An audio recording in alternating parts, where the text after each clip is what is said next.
Hello my friends, operator Starsky here. Very welcome to our today's stream dedicated to all those myths about Ukraine that you hear on the media, in the Russian media. I had amazing time compiling all the stuff. Like you can see the list of all the misconceptions that I compiled today, and it looks absolutely enormous, but it's not all. It's just like the most popular myths that are constantly recirculating in the Ukrainian, not only Ukrainian, in the international society in the first place. But I'm really happy to see you guys. A lot of familiar names in the chat, no Russian fans of mine so far, but you know, I will violate our tradition of sharing the latest updates every stream because, like, guys, this is enormous amount of information that we have to process today. I want to make this video, you know, as a fact library for you guys, because if you want to expose Russian fakes, you gotta use facts. We will have plenty of facts nowadays, but just a short mention of what happened over the past 24 hours. There was additional strike on the Russian refinery, still on fire. Russian priests were brought to use their magic to put out the flames. Didn't help. They tried twice. Didn't help. There were several strikes on the Russian airfields. Several Russian airplanes were destroyed. Also, Russian ferry near Crimea was destroyed with tons of fuel on board. That is the only ferry that can deliver tanks of fuel to Crimea. And because of that, currently there are huge queues in Crimea, near the gas stations, etc., etc. Orcs suffering in Kursk, Bryansk, and Belgorod, and Ukraine advances in Kharkiv and Zaporizhia. Please check out the channels of Denis Davidov, Mercado Media, Georgie, Ukraine Matters, everybody who observes situation in Ukraine, because today's stream will be dedicated to absolutely different things. So, without further ado, let's start.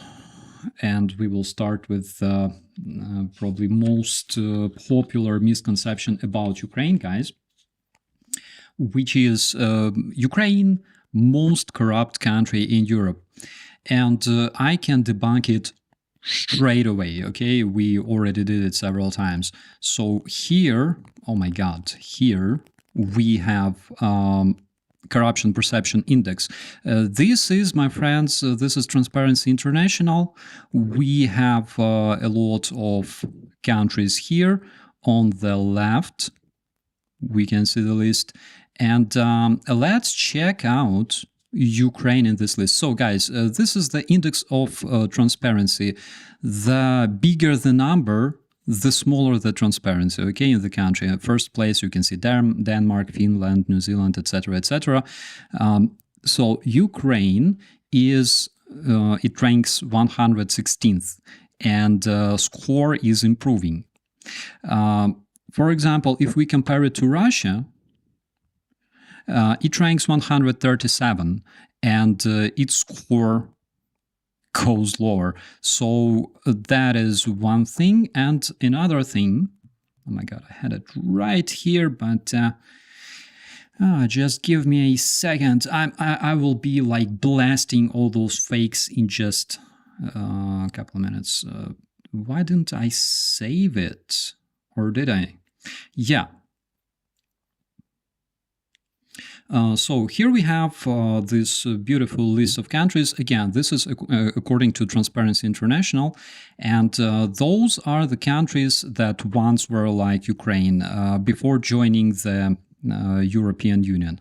So here we can see that right before joining the European Union, Romania, for example, had a higher level of corruption than in Ukraine nowadays. Slovakia was on the same level. Bulgaria, Latvia, approximately on the same level. Poland, Czech Republic, close, I would say. And look what happened to those countries nowadays. They give absolutely no damn about corruption because they improved. Coup in 2014, organized by the CIA. It's like favorite misconception that is like pushed by all kinds of supporters of the Russian terrorism. So what is a coup? Okay, let's refer to Oxford Dictionary.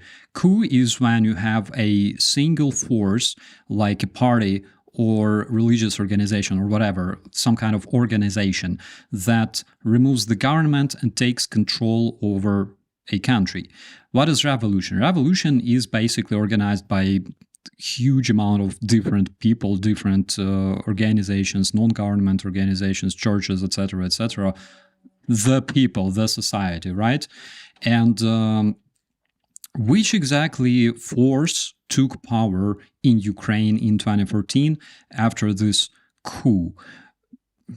No, not a single force. The result of the Revolution of Dignity in Ukraine was basically democratic elections of president and government. I don't know how do you install a puppet regime through democratic election. It's fucking nonsense. People who say that shit, they don't even understand how democracy works in most cases, because instead of learning stuff, they were ditching school. And guys, I don't even know how to comment this. You cannot install a regime through democratic elections. It doesn't work like this. You need to have some kind of ruling elite, like Party Единая Россия in Russia, for example. One party, one president, one Reich. You know how it works. For example, again, let's refer to Google, because Google knows everything. Революція Гідності Майдан. Okay, let's check this out. So Nuland bought everybody with her cookies. Can you please explain how how the hell do you buy millions of people? That's just Maidan. That's just a small small portion of Maidan. Okay. Oh my God. How do you buy all those people with cookies? I have literally no freaking idea. Here we have like you. Oh my God, this picture sucks. It's too small. Here. How do you buy all those people, those millions and millions of people with, I don't know, CIA, cookies, blackmail? That is freaking beyond me, because people don't really understand what they're talking about. Alrighty, what's next?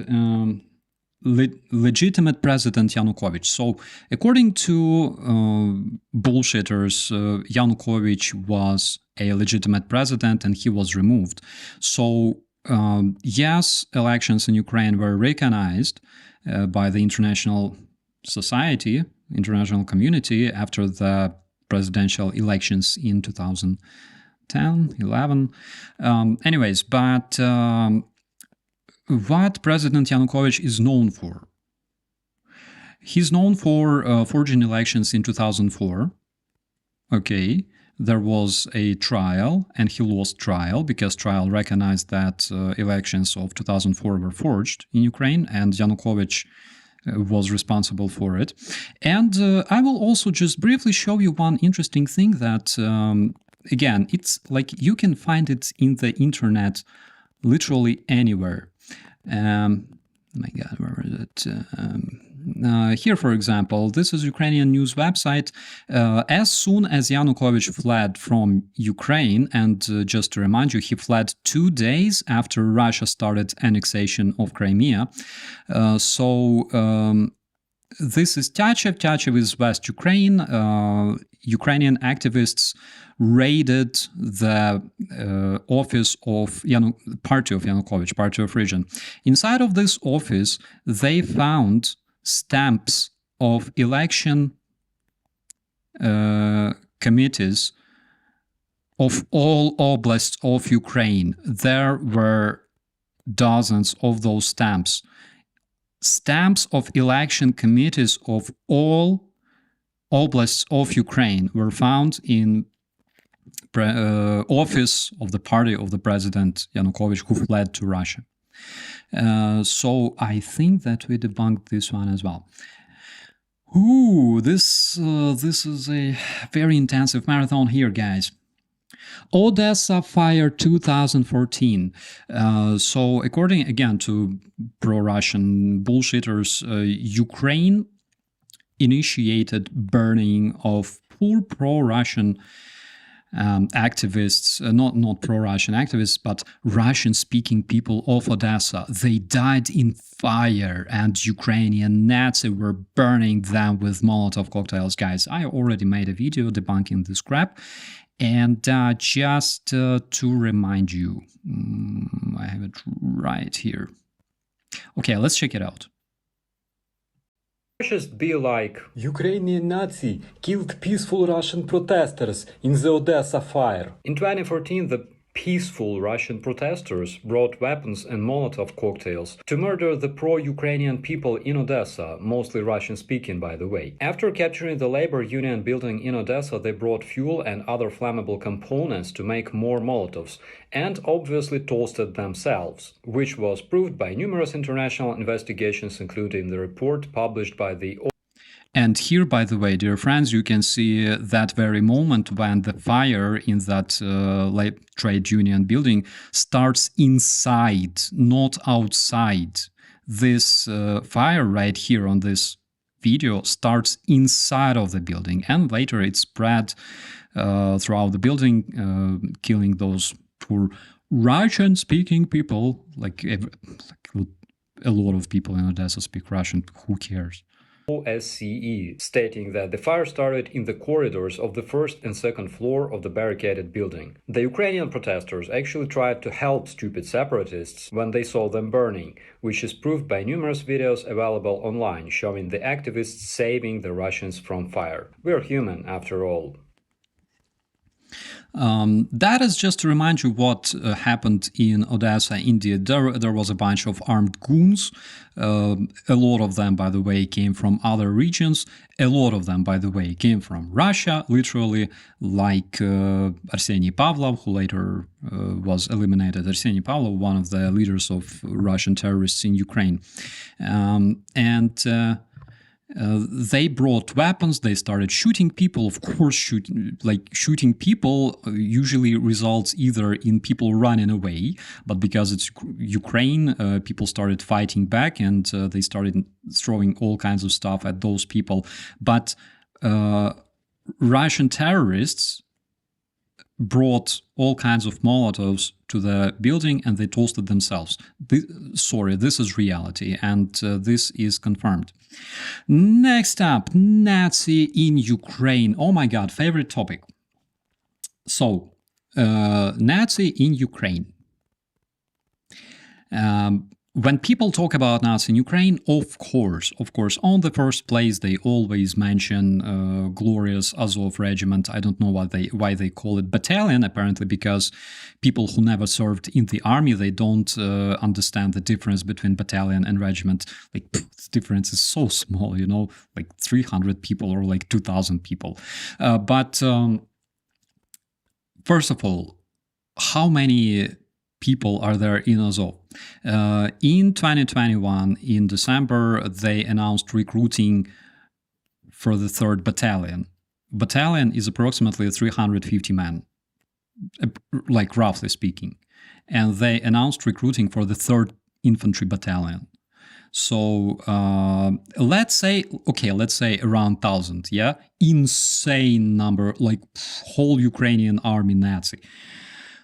Question number 2, why are they Nazi? It's a stupid question, but yeah, I agree that their logo, like I talked a lot about this logo with the command of the National Guard. I told them you will have problems, but this logo dates back to the days where Azov, before it was created, it was known as Patriot of Ukraine, and it was their logo.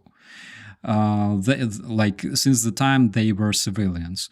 Yeah, there were far-right guys, but how many people were beaten or killed or repressed by Azov? I have no freaking idea, because from what I know, Muslim community of Ukraine supports Azov, Jewish community of Ukraine supports Azov. I can bring you hundreds of people, different nationalities, who support Azov, because they never did anything wrong against other national minorities, ethnic minorities, Muslims, black people, white people, all kinds of people. They never did anything wrong to them. It's a fact, unfortunately, for the Russian propagandists, right? So that's another thing. There are some far-right dudes there, I would say quite a few of them, who came from Russia, and those are legitimately we can call them Nazi, because they were spotted on the same photos on neo-Nazi protests in Russia, and they were also spotted on the same protests in Ukraine. Strange, huh? I talked to different guys from different intelligence agencies. They say that in Russia, of course, all kinds of radical movements are supported by FSB or infiltrated by FSB. And same stuff pretty much all around Europe and United States of America. So Nazi in Ukraine. Scale is exaggerated again, because there's not more than, I would say, 1,000 active infantry in whole Azov. Also, their command changed several times. Like after the beginning of the Russian invasion, there were multiple different measures taken by the Ukrainian command to make sure that they don't, I don't know, do Nazi shit, like throwing zigas, walking with swastikas, etc., etc. Famous photo with Azov guys showing like flags with swastikas, debunked. It's a Photoshop, again, unfortunately for Russian propagandists. On the top right of that photo, you can see a guy that is allegedly me. No, it's not me, guys. I was in a different unit. And what's interesting, in most cases, all the chat about Nazi in Ukraine is usually shared by people who stand against like all kinds of color people in the United States, immigrants and stuff like that. I have a very interesting list. This, my friends, is a list of the biggest neo-Nazi organizations in the United States, for example, and the keyword is biggest. We have such beautiful folks like, I don't know, Aryan Brotherhood, Groypers, Hammerskins, National Alliance, NSDAP, AO, The Order, Patriot Front, Universal Aryan Brotherhood, Renegade, The Right Stuff, Rise Above movement. Guys, before talking about Nazi in Ukraine, I believe you should also check your own area, okay? That is regarding Nazi in Ukraine. Also, I will show you something even more interesting. So here, for example, we have, oh my God, where was it? We have those absolutely beautiful people in Russia. In Russia, we have plenty of neo-Nazi organizations. Let's talk this one, RNYA, Russian National Unity, like this one, right, in the right corner. This is the organization that Rogozin, former Russian chief of space program, was a member of, and he often talked anti-Semitic bullshit on their meetings. They have like beautiful people in Werewolf Legion, Schultz 88, Mad Crowd, National Socialist Party of Russia, Savior, White Society 88, Rino Skachevsky Gang, Born, Volkssturm, like true Russian Nazi, yeah, Volkssturm. Lincoln 88, NSWP, Nevograd, The Cleaners, Atomwaffen Division, Russland, oh my God. Rusich Group, we talked about this, man. Wagner Group. Wagner Group is, of course, a Nazi organization. We all know that. Besides that, they're PMC and war criminals and terrorists. Also, there is this huge Russian international neo-Nazi group called Blood and Honor. I'm sure that you've heard about them. Those guys are also there. They're represented in Russia big freaking time. That is regarding Nazi in Ukraine. My favorite one, Nazi regime. Nazi regime in Ukraine. Let's check out the list of political parties of Ukraine, right? Again, it's like the main producers, and not the main producers, but the main spreaders of this ridiculous bullshit is mostly people who live somewhere like far away on the other part of planet, and they don't know a tiny shit about Ukraine, but they consider their sofa, the most legit observation point. Chairborne troops are truly Amazing. So here we have servant of the people, Sluga Narodu, that is president's party. So their ideology is liberalism and populism. European solidarity sounds really natty, right? That's ex-president's party. Liberal conservatism, Christian democracy. There is Fatherland, Batkivshchina. That is a party that belongs to, that is chiefed by Yulia Tymoshenko, who was in prison. Yanukovich put her in the prison like several times, I believe. It's her party. Conservatism and populism. She's center-left. She's not even like a bit far-right. Holos, liberalism, anti-corruption, center-right. So we don't have far-right parties in the parliament, okay? Parliamentary group. And this one is very interesting. Platform for Life and Peace. This is pro-Russian party. Like, are you serious? You have a pro-Russian party right now in Ukraine? Yeah, we have a pro-Russian party right now at this very moment in Ukrainian parliament. Surprise, because Ukraine is a democracy. What else did you expect? Dovira, I don't know about them much. Restoration of Ukraine, no idea. For the future, yeah. Parties without faction status. And here we have Svoboda Party. Ultranationalism, social conservatism, right-wing populism.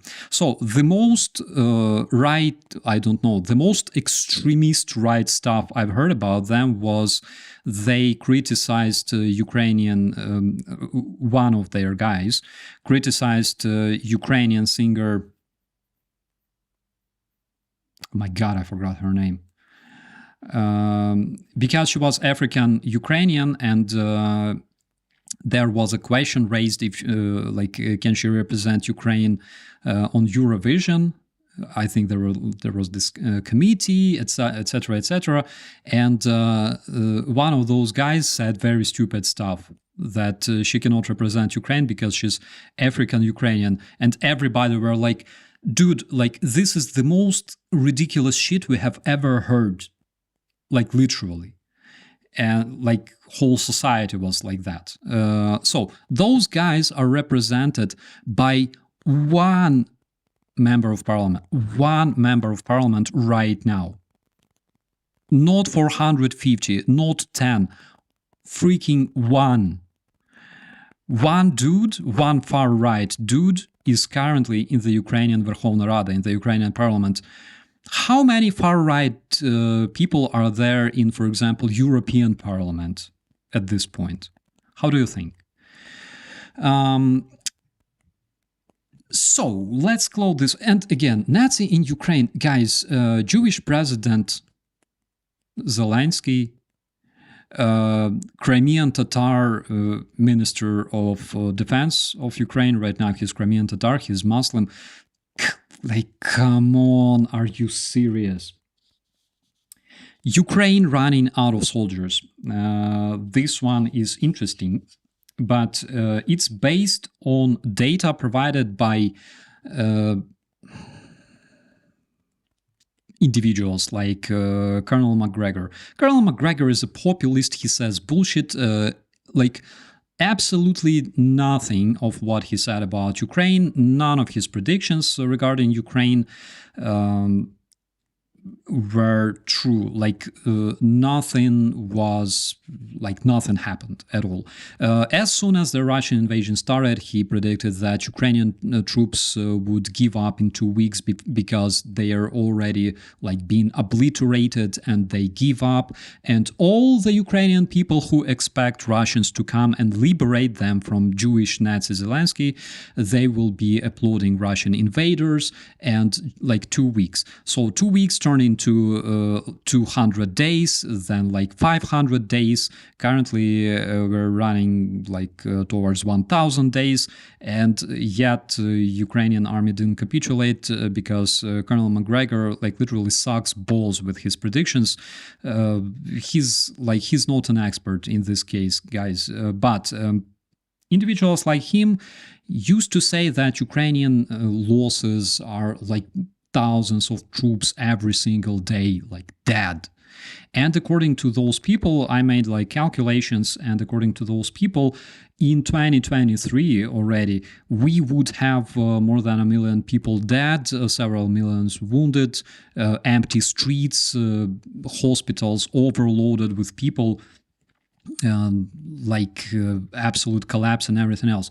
Question is, those guys, those brigades, and there's 6, 8, 10 brigades currently storming Kursk. Where do they come from? Of course, Russian propaganda says that those are mainly Polish, Baltic mercenaries, American mercenaries, Special Aviation Service, British commandos, etc., etc. Guys, half of those guys speak Russian, by the way. Yachts, Bugatti, and castles. That is already another point, okay? Just a second. I have everything right here because I prepared.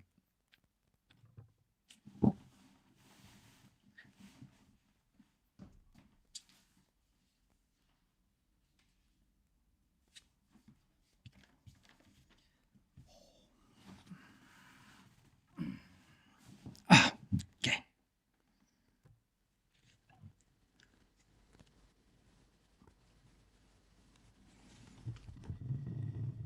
Thanks for waiting. It was a technical pause. Okay. Yachts, Bugatti, castles.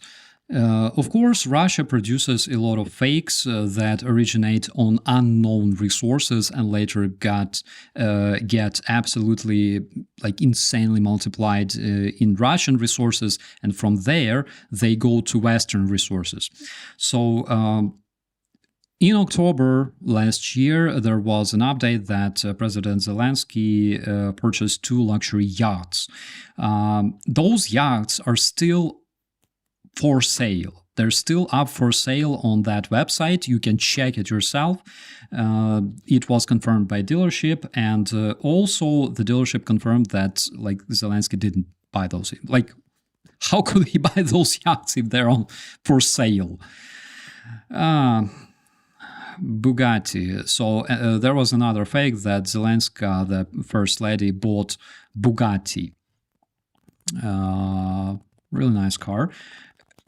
Question that eliminates this fake instantly. How can you see her driving Bugatti down a non-existing bombed road in Donbas somewhere? Guys, if you have never been to Donbas, you don't know what I'm talking about. The roads there, they literally don't exist because of all the heavy machinery and vehicles driving all the way and stuff. Zelensky, the dealership of Bugatti, which is main source who can prove or disprove the dealership of Bugatti, confirmed that Zelensky never purchased this car. Where does this information come from? The very fake. The fake came from a fake website that was pretending to be news outlet. It was a fake website. Fake websites are created by Russians. The United States authorities already sanctioned 2 Russian individuals that were creating websites. They were running IT agencies and creating websites mimicking legit news outlets in the United States. Woohoo! Zelensky's castle, the High-Grow house.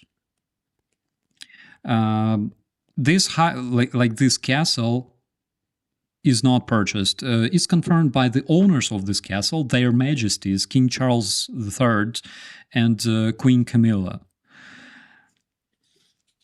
It's still there, and the royal family still lives there.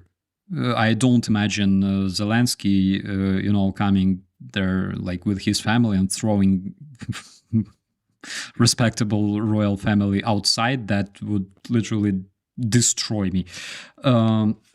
Again, what is the source of this fake? It's a fake website pretending to be news outlet.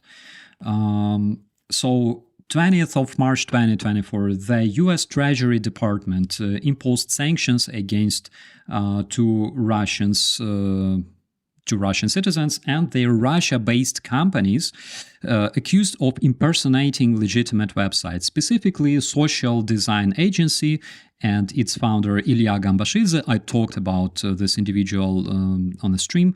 Also, Russian-based company group Struktura and its owner Nikolai Tupikin.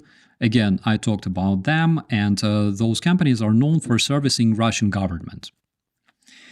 So, fact is, there is ongoing informational warfare against the United States and against Ukraine, of course, as you probably understand. This is fact. You can check it on the website of the U.S. Treasury Department. Okay. Zelensky banned Orthodox Christianity. Is there religion in Ukraine, my friends? I don't know. Let's ask Ukrainian Orthodox Church, Christian Ukrainian Orthodox Church, because we can.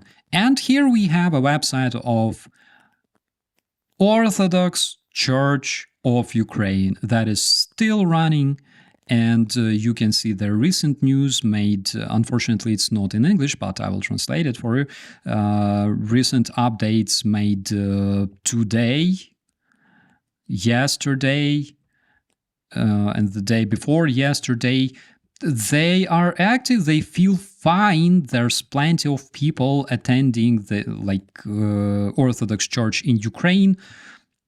President Zelensky didn't ban Orthodox Christianity in Ukraine.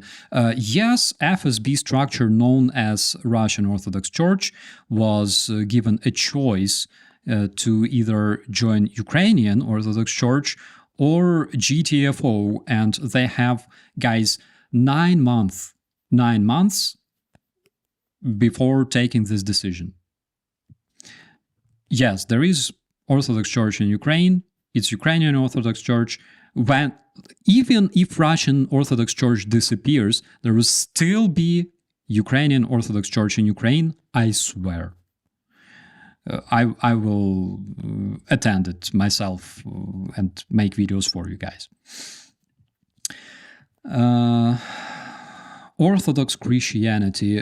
When stupid people talk about Zelensky banning Orthodox Christianity in Ukraine, they somehow, for some reason, forget to mention that it only concerns so-called Russian Orthodox Church, which is basically not church, as we probably know. It's an affiliated structure of KGB and FSB, created in 1943 by Stalin himself and consisting of 100% Russian spies.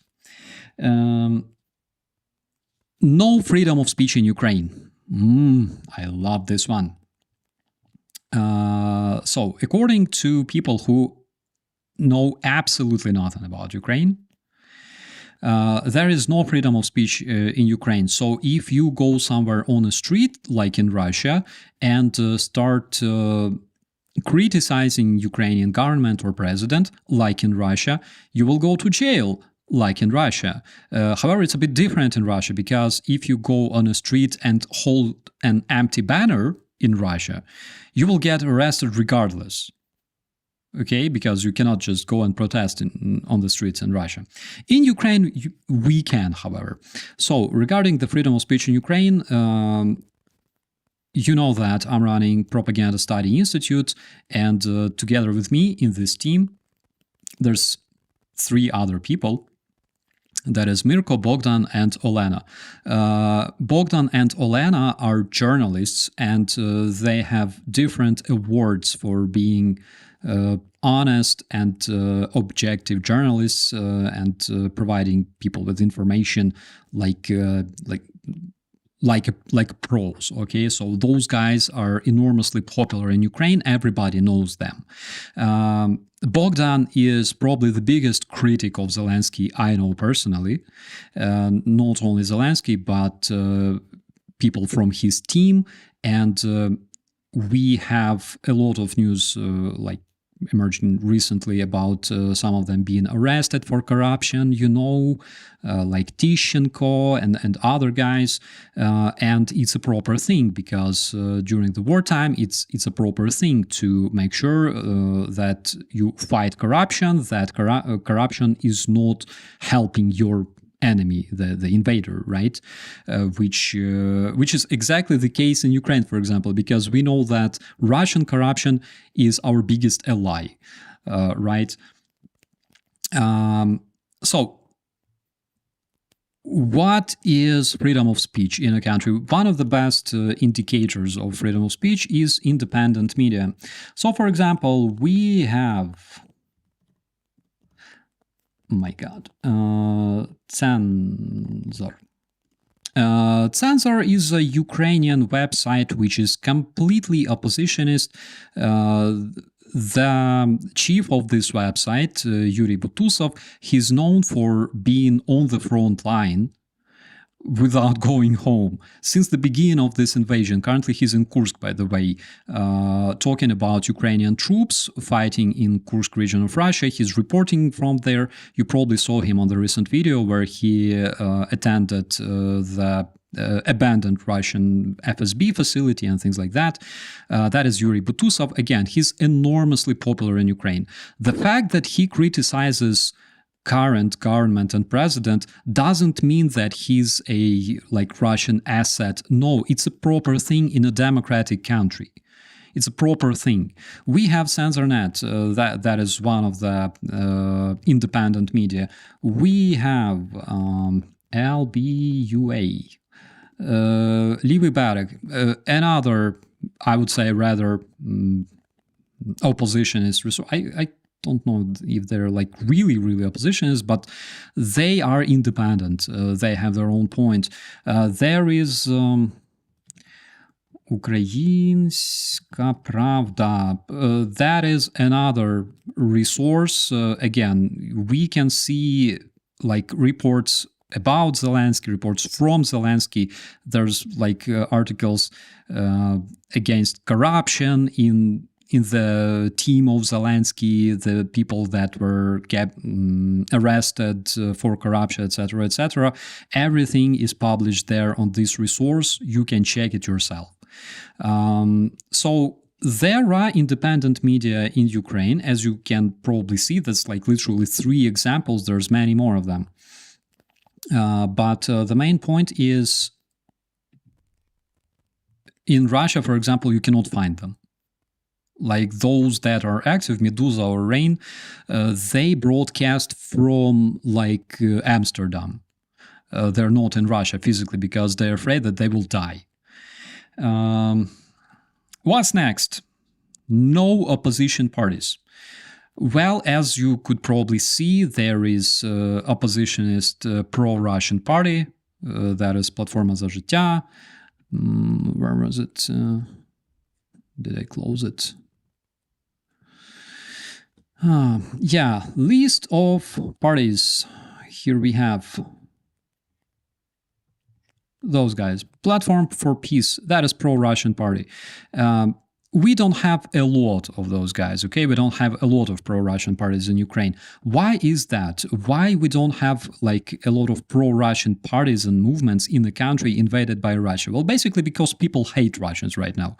People in Ukraine that are being bombed and shelled and killed and massacred by Russian invaders, they don't want to see Russians in the government anywhere.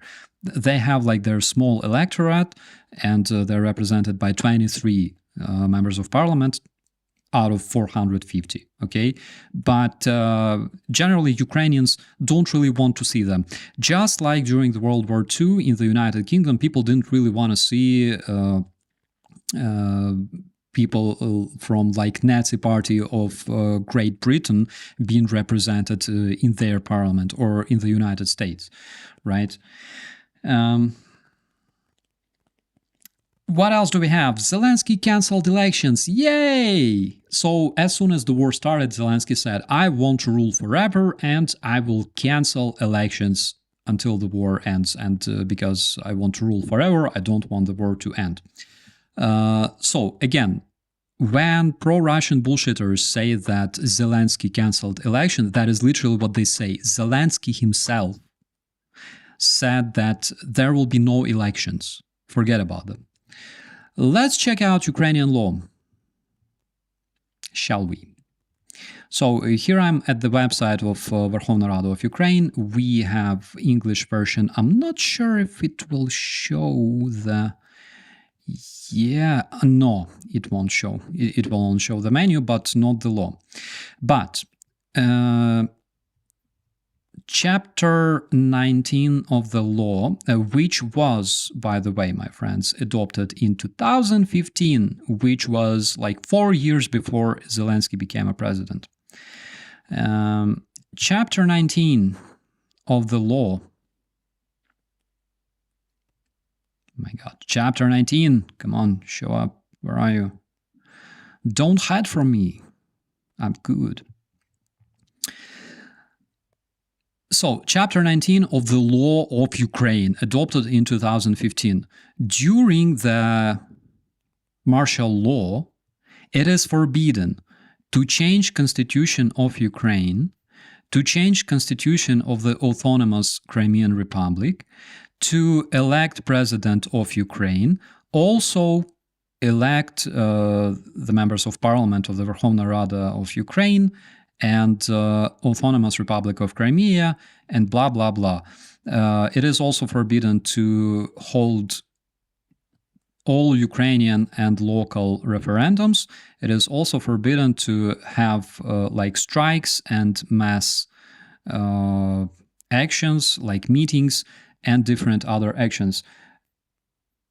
Even despite that fact, we still have, like protests here and there in Ukraine, even despite that. But according to Ukrainian legislation, according to Ukrainian law, it is forbidden to elect like presidents and parliaments and whatever, when there's a war in our homeland. In the United States, for example, it's different because there is no mechanism that would clearly say that president can extend his term during war or whatever, but president can proclaim emergency, and basically it gives him a chance to extend his term in case he has big support from like government, ruling parties and people. He can do that, even in the United States. Sorry. Read your legislation, guys. What else do we have? Elections.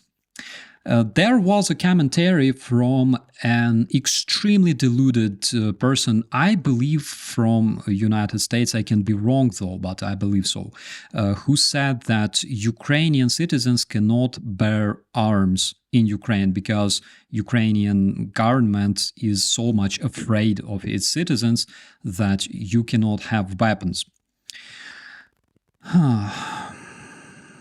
Let's check out the law again. The right to buy, and guys, it was like that for as long as I remember myself. As long as I remember myself, consciously, okay, it was like that in Ukraine, according to the law. The right to buy hunting shotguns, okay, and parts for those shotguns have citizens of Ukraine who reached 21 years. So if you reach 21 years in Ukraine, you can buy a shotgun.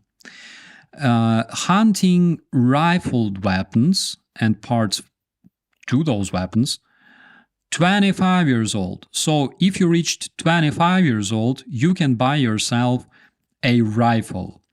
And of course, imagine yourself like, imagine this absolutely deluded, stupid guy sitting on his sofa, drinking Coca-Cola and, wearing some kind of stupid hat. And he's like, "Oh, you're saying bullshit, but what about handguns?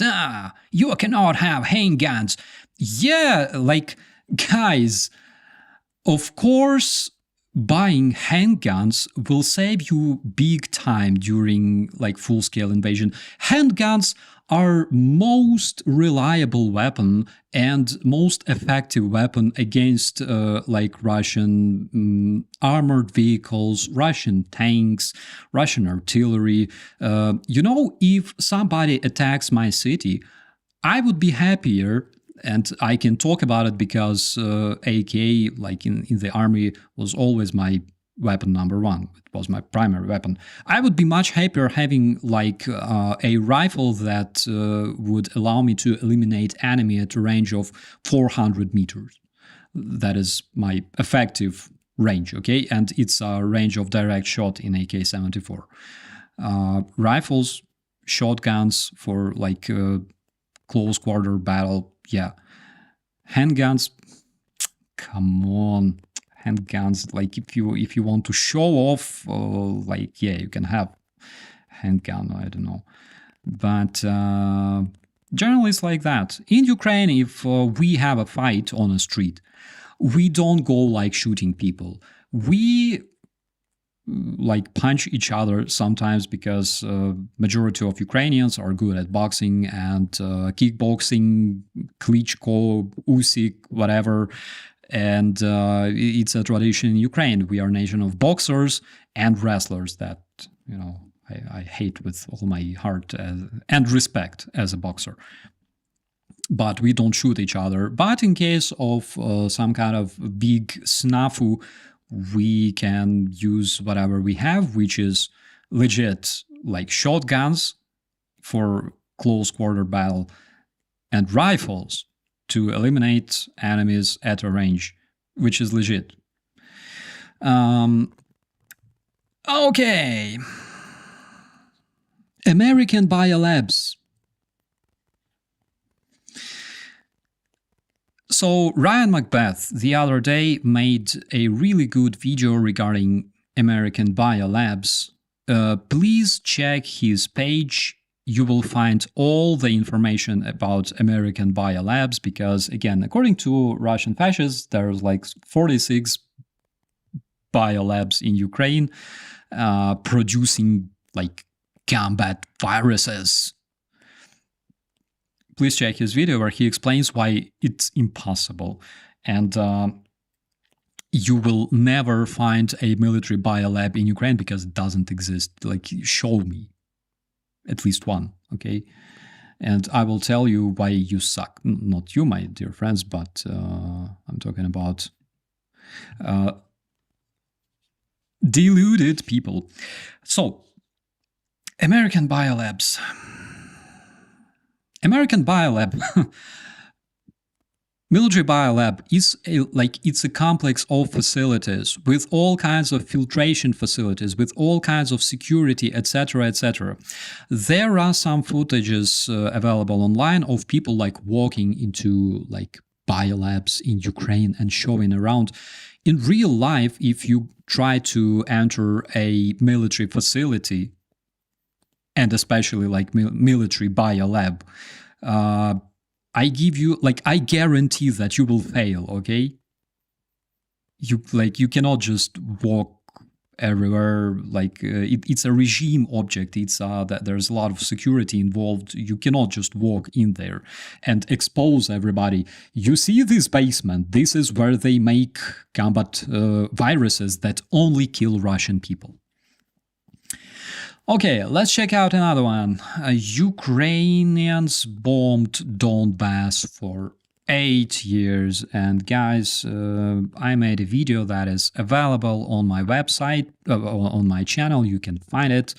But what I would like to show you today, and before I show you, I will just mention this.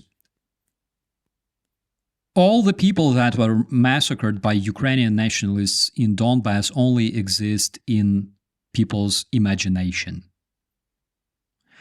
There were never any mass graves found. In Ukraine, there were mass graves found made by Russians. Yeah, that is a fact. But in Donbas, no.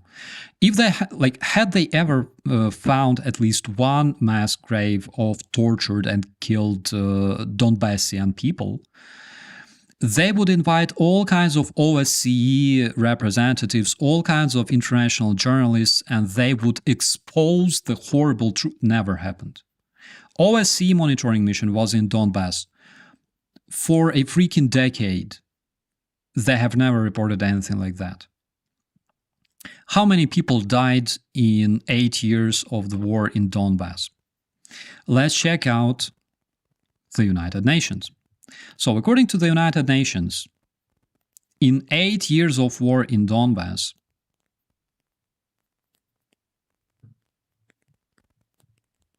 the total death toll of the conflict on civilians had reached at least 3,404. So when Russian bullshitters present this number, 50,000 people were killed by Ukraine. No, 3,404 civilians were registered by all kinds of representatives of international monitoring missions in 8 years, but not just in Donbas. It's on both sides. So those died from Ukrainian and Russian shells, unfortunately. More than 2,000 people out of them died as a result of the most intensive period of this war, which was in 2014. More than 2,000 people alone died in 2014 on both sides. And this number includes almost 300 people that were killed by Russians on board of MH17 airplane. Facts, guys. That's today we have only facts, okay? So, what else? There are deluded, absolutely deluded people who, they don't even give a slightest damn about Ukraine, but they like to talk about it sometimes to show off that they know something, about our country. They go, but Azov was murdering Ukrainian civilians in Donbas. Azov emerged 2 months after Russian annexation of Crimea, and 1 month after Russian hybrid invasion in Donbas in 2014. So a month after beginning of the anti-terrorist operation, during which, according to Russians, Ukrainian nationalists using their army were slaughtering people in Donbas. After the beginning of the anti-terrorist operation in Ukraine, 1 month after that, Azov emerged. It also took them several months to train their personnel, and only after that they went on a deployment. Just for your information. But what about independent journalists that were operating in Donbas, like Russia Today, or that Graham whatever from the UK, or Patrick Lancaster? He showed us the truth. He was reporting every single day. So Patrick Lancaster was exposed using bodies from morgue for his footage. Also, Russian journalists are often showing strikes when they happen. It's as if they have this magical ability to go exactly to the place and exactly the time when the strike happens. That's why in Donbas, and this is something that you can easily check by talking to people who lived in Donbas, like Rick the Ukrainian, for example, People in Donbas were afraid of Russian journalists more than Russian regular troops, because when they see Russian journalists reporting somewhere on the street, it means that people will die soon, because something will strike this area. There's a lot of materials that were debunked by investigators from Bellingcat regarding staged Russian news, regarding Ukrainian attacks. Ukraine attacked a bus stop from the territory controlled by Russian terrorists. Yeah. What else? I love this one specifically, again, because people who retransmit this shit, they know absolutely nothing about Ukraine. So Ukraine nationalists, killed Russian-speaking people in Ukraine. So there is a lot of Russian-speaking people in places like Kyiv, Chernihiv. Let's see the map, okay?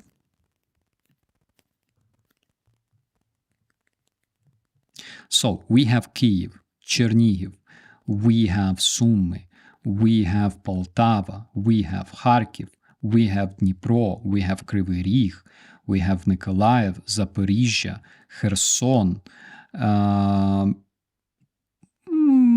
Basically, yeah. So, you see, all this part of Ukraine, there's a lot of Russian-speaking people. Yeah, it's a fact. But for some reason, they were, all those people mobilized and started killing people in this tiny area. Was their Russian more Russian than in the rest of Ukraine? Maybe they spoke perfect Russian language of Pushkin and Dostoevsky. No, it's a bullshit. They literally were not killed because they were Russian speaking. The people in the area of Donbas, they were killed in most cases because they came from Russia, and in plenty of cases they were Buryats, Yakuts, Chechens, and yeah, they were killed. Maybe not because they were Russian speaking, but because they were Russians themselves. Okay. Ukrainian glorious regiment of Azov, again, not a fan of patch, because I would change branding big time in the very beginning, but respect to the guys fighting. Okay. Azov was born in Kharkiv. Kharkiv is freaking known for being an extremely multicultural city, because we have more than 100 universities there. And people study there, coming from around the world. And majority of guys from Azov were and are Russian speaking. I would really like somebody who supports Russian terrorism to explain how come Russian-speaking people would all of a sudden kill other Russian-speaking people. It's a freaking bullshit. Maybe it's because Azov was Zelensky's puppet regiment, which is another misconception. Pro-Russian bullshitters who don't know a slightest, tiniest shit about Ukraine, they claim that Azov guys were minions of Zelensky's regime. So, Azov, since the beginning of, and I'm not talking about Azov Regiment, because Azov Regiment was busy fighting on the front line for years, since 2014, okay? But Azov movement, veterans, etc., recruits, they were probably the biggest opposition to both President Poroshenko and President Zelensky and the ruling party. because those guys considered themselves like nationalists. They were like patriots. They were righter than everybody in Verkhovna Rada, for example. Again, I don't know why they're called Nazi, because they never considered themselves Nazi. They never admitted that they're Nazi, unlike Milchakov, Rusich, and all kinds of Russian heroes, right?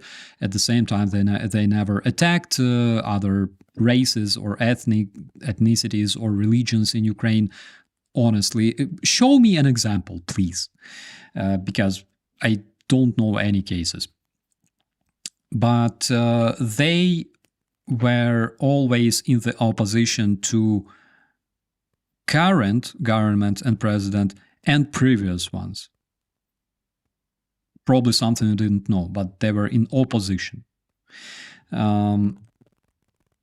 So why do servicemen of Azov regiment execute commands by is because Zelensky is our supreme commander right now, and they're military. This is what they do. They're not pirates, they're soldiers. So this one is like absolutely crazy. But Minsk Agreements, according to Russian and pro-Russian bullshitters, Russia invaded Ukraine, besides all other reasons, used to justify Russian invasion and atrocity of a foreign independent country. So Russia invaded Ukraine because Ukraine didn't stick to Minsk Agreements. There are such places in Ukraine as Debaltseve. Oh my God, Debaltseve, where are you? Here you are. I know because I know the area. So here we have Debaltseve, this city. According to Minsk Agreements, this city belonged to Ukrainian government. According to Minsk Agreements, this city was not supposed to be occupied by Russians. In 2015, in the beginning of the year, Russians occupied Debaltseve, the whole freaking city. And the demarcation line was about here, it was not supposed to be controlled by Russians, but they took it by force. Ukrainian army, unfortunately, couldn't do much because of Minsk Agreements. What else? Donetsk Airport. We have Donetsk Airport, guys that were heroically defending this place for 242 days from Russians. During all those Minsk Agreements, when Russians were not supposed to shoot at Ukrainians and Ukrainians were not supposed to shoot at Russians, Russians stormed this airfield, this airport, hundreds and hundreds of times for 242 days, until the very last day when they asked Ukrainian defenders who were controlling the first floor to take the bodies of Russian soldiers, and then they went to the second floor, planted explosives, and demolished the building, killing everybody who were on the first floor. Which basically tells you why Minsk Agreements were not kept by Russians, because agreements with Russians they're not worth shit. And this is why negotiating with them is also not worth shit, my dear friends. Then, for example, we have this beautiful town of Marinka. I've been to Marinka, if you saw my previous stream. Okay, my story of a cop in Donbas. Yaha. So, again, 2015 June, Minsk Agreements. We're not attacking, Russians are not attacking, peace, chewing gum, okay, everybody loves everybody. Russians attacked Marinka. And there were several units, including Petnashka, including Cheburashka, including like all kinds of Russian destitutes. They attacked Mariinka and tried to take it under control. They were eliminated by Ukrainian artillery, and then the rest of them were cleaned by guys like us, by Ukrainian police, counter-terrorist units, etc., etc. 2015, Minsk Agreements. Agreements with Russians, and they proved it numerous times, they're not worth shit. They will always, always betray you. They will always fool you.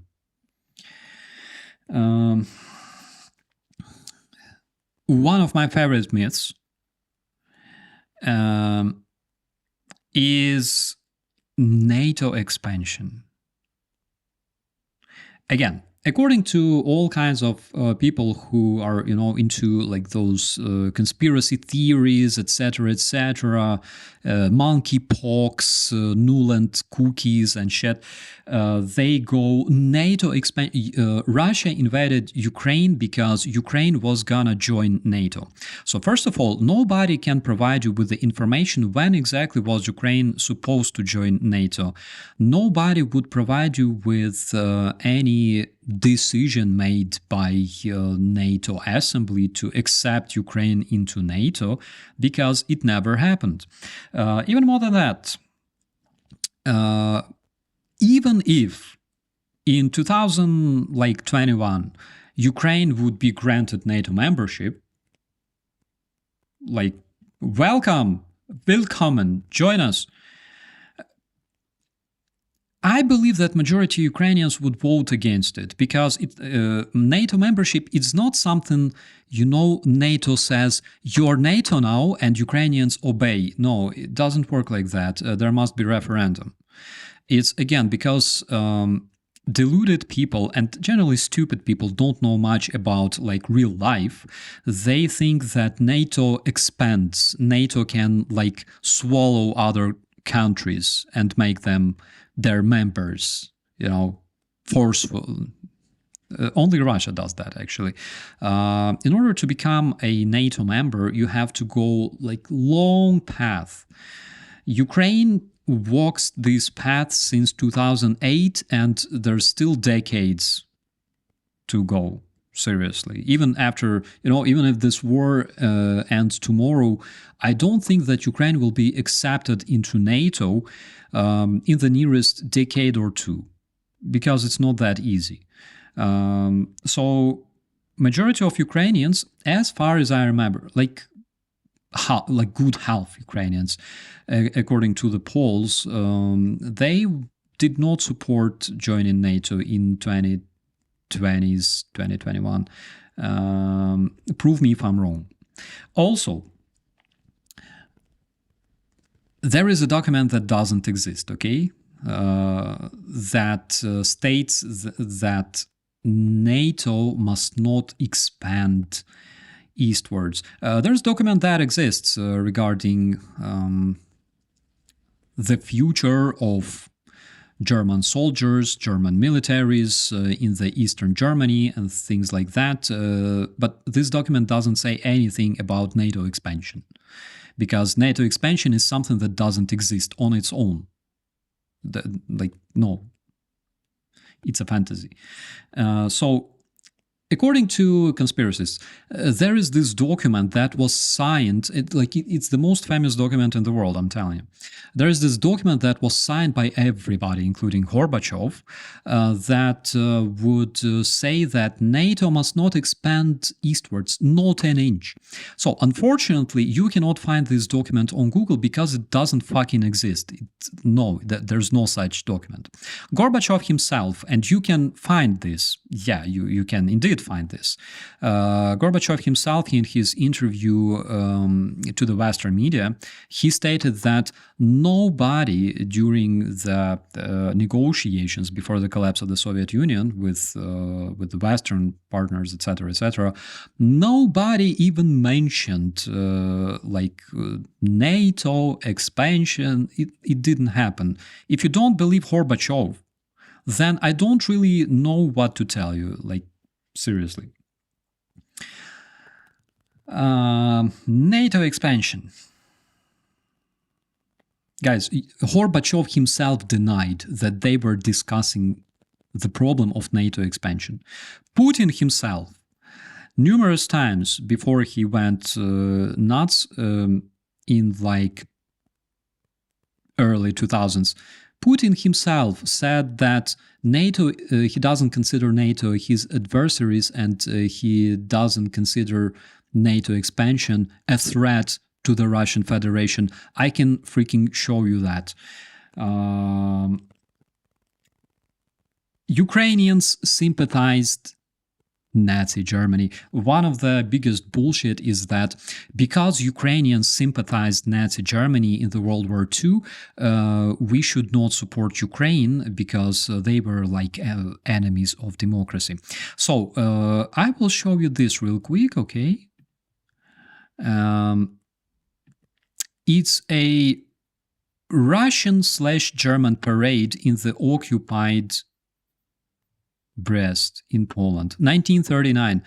Check out this beautiful Russian star and those swastikas, Russian soldiers hugging and smoking with German soldiers, and those are Russian soldiers, Russian officers actually, saluting Nazi German flag. No, it's not Russia Liberation Army, it's legit Red Army of the Soviet Union who torn Poland apart. So there was this pact of Molotov-Ribbentrop signed by Soviet Union and Nazi Germany that would consider dividing their influence in Europe. So they decided to divide Poland.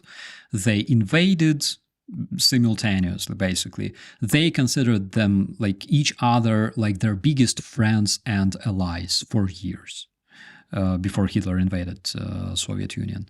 I think had Hitler not invaded Soviet Union, they would keep dividing Europe for the next decade, and people like, I don't know, French, British, all kinds of people in Europe, they would face big problem. They would face two big forces that they had to fight in order to survive, right? That is something that pro-Russian bullshitters don't mention often, but that is something that you should remember. Pact of Molotov-Ribbentrop, alliance between Soviet Union and Nazi Germany, and guys, history remembers everything. You cannot change it, no matter how hard you try. There were quite a few collaborationists in Ukraine, in Russia. By the way, the Liberation Army in Russia and all collaborationists in Russia, I believe the overall number was either 1 million or 1.5 million. I'm talking about like soldiers, not just civilians. Ukrainians, they of course suffered from German invasion. Like Germans were absolutely nasty when they would punish whole Ukrainian villages for what red partisans did to like German trains, etc., all the acts of sabotage. They destroy German train, Germans go and shoot like Ukrainian village. Yeah, it happened. They would hang people, etc., They would bring people as like Ostarbeiters to Germany, kids, like all kinds of atrocities that you know about. Nazi Germany around the world, they happened in Ukraine as well. Plenty of people were thrown in concentration camps. At the same time, when Germans were when they were occupying Ukraine, people felt happier than when they were under communists. Because when they were under communists, people in Ukraine would work 24/7, they had no weekends, church was banned.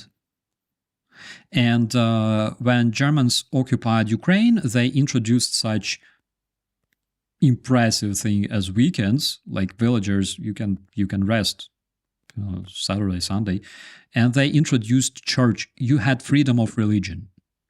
That's why Stalin himself, the one who eliminated thousands of Orthodox priests, in 1943, he established a so-called Red Patriarchate, KGB unit known as Russian Orthodox Church, to gain control over the masses.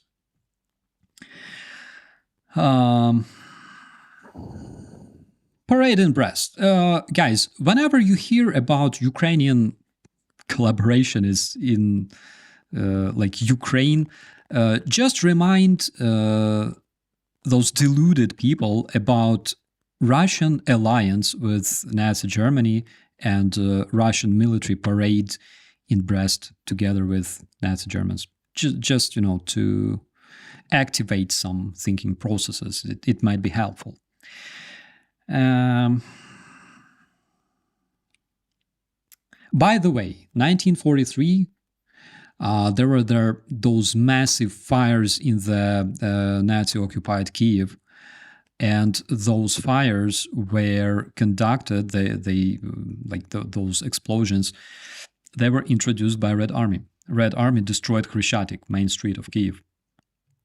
Basically, all the Kiev downtown burned, and a lot of Ukrainian churches, like old one, centuries old one, historical sites, they were also destroyed by Soviets, who withdrew from Kiev but planted plenty of explosives in all kinds of places. Again, it's a historical fact. Please Google. Ukrainians are the same as Russians. So there are people who state that basically Ukrainians and Russians are the same people. And Russians love to say the same shit, like we are the same, you know, you are us. Question is, same to what extent? Like to, you know, like Americans and Canadians?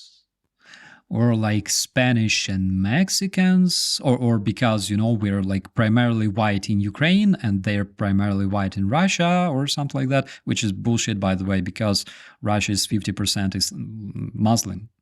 Moscow is almost 50% Muslim. Google it, okay?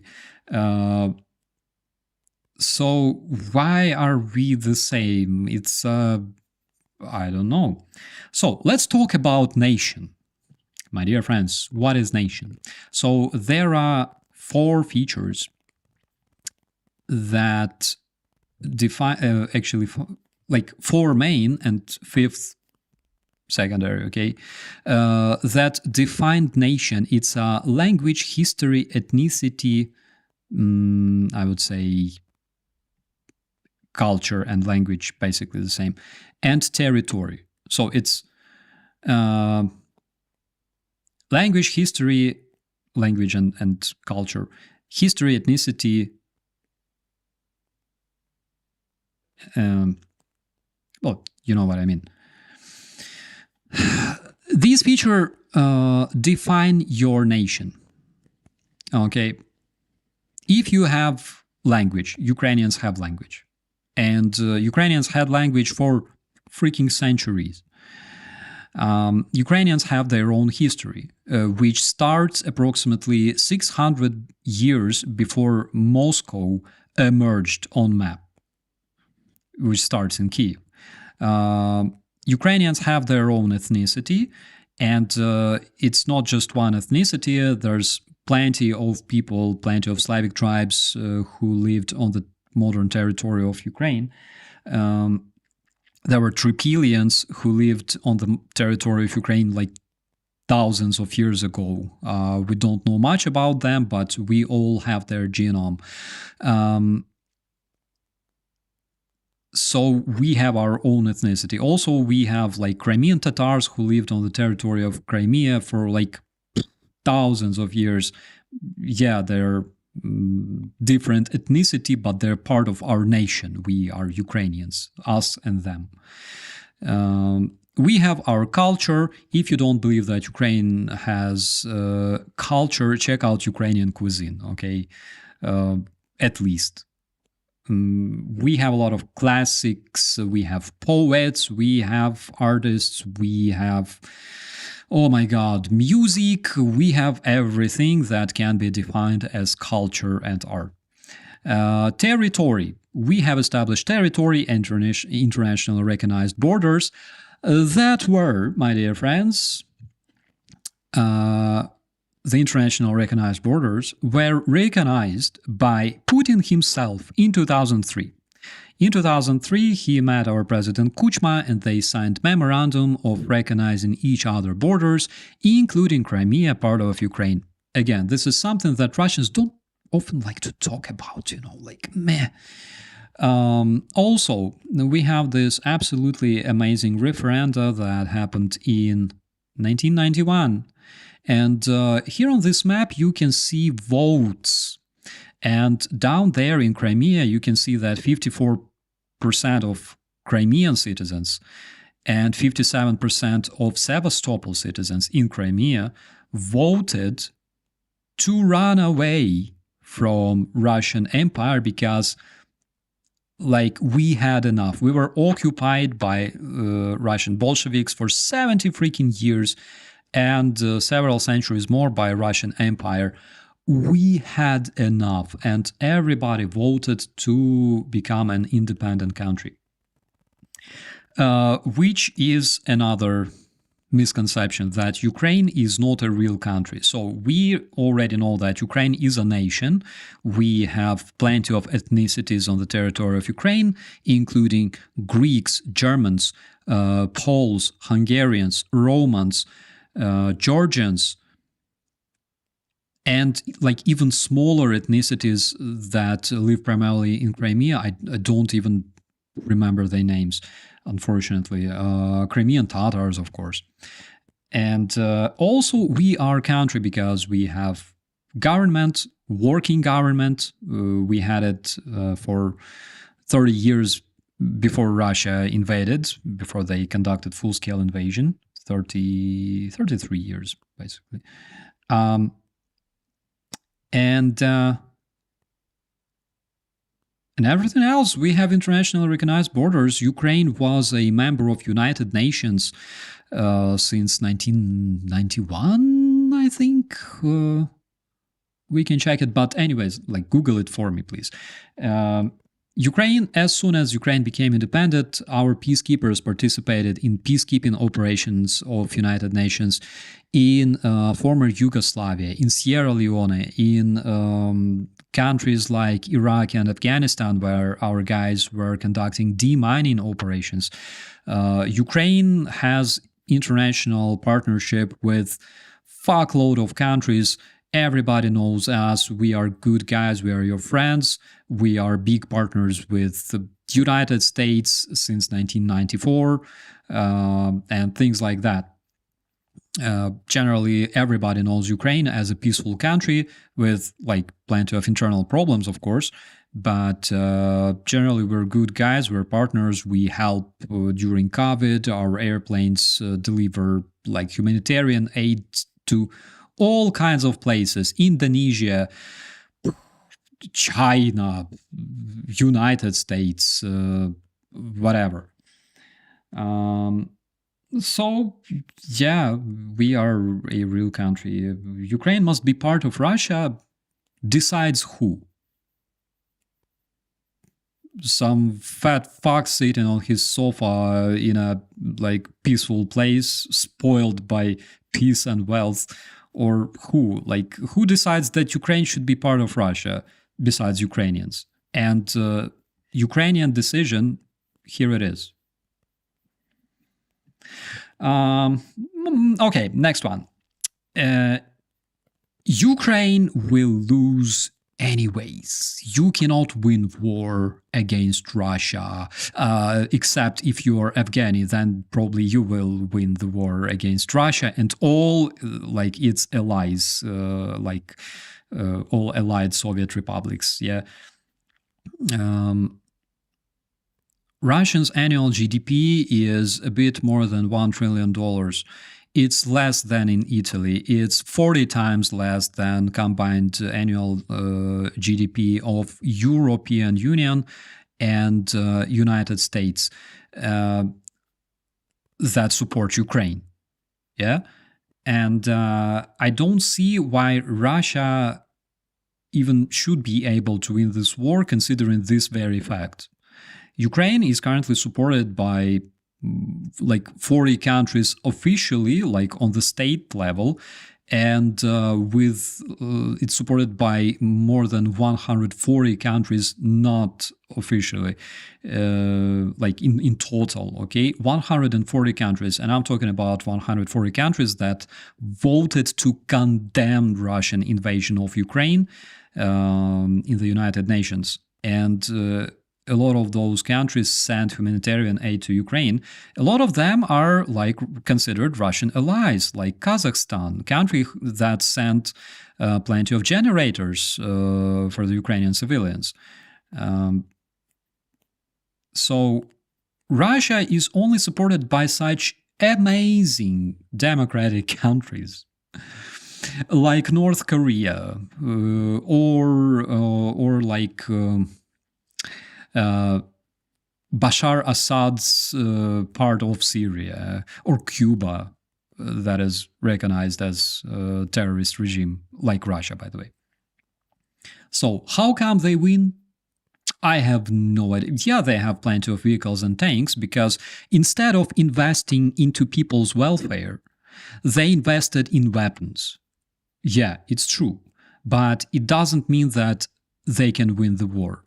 Afghanistan is a proof. And in Afghanistan, not only Russians were fighting, whole freaking Soviet Union was fighting in Afghanistan, Ukrainians including, because Ukrainians were core of the Russian Red Army. Currently, they don't have that core. They don't have neither core nor balls. They don't have nothing. Ukraine will win like Afghanistan won, and Ukraine will not be hit by nukes like Afghanistan was not hit by nukes, because for some reason Afghanistani, they were like slaughtering those Russian servicemen, and they didn't get nuked. I don't know any cases. You know, if you are afraid of being nuked by Russians, well, this is exactly how it works. Through fear. Ukrainian soldiers kill Russian POWs. And returning to the previous question, we all should prepare to accept capitulation of Russia. Because psychologically, you know, like Russia, big country, blah, blah, blah, with GDP smaller than in like tiny Italy, you know, Russia cannot be defeated. Everybody tried again, unless you're Afghans. Yeah. But we should all psychologically prepare to the moment when Russia will capitulate, and possibly all the Russian war criminals wanted by the International Crime Court will meet justice in The Hague. We should all psychologically prepare to this, my friends, and it will make things easier. Ukrainian soldiers kill Russian POWs. So there are cases, I believe either 18 or 20 cases registered by different international observers that involved Ukrainian soldiers killing Russian POWs.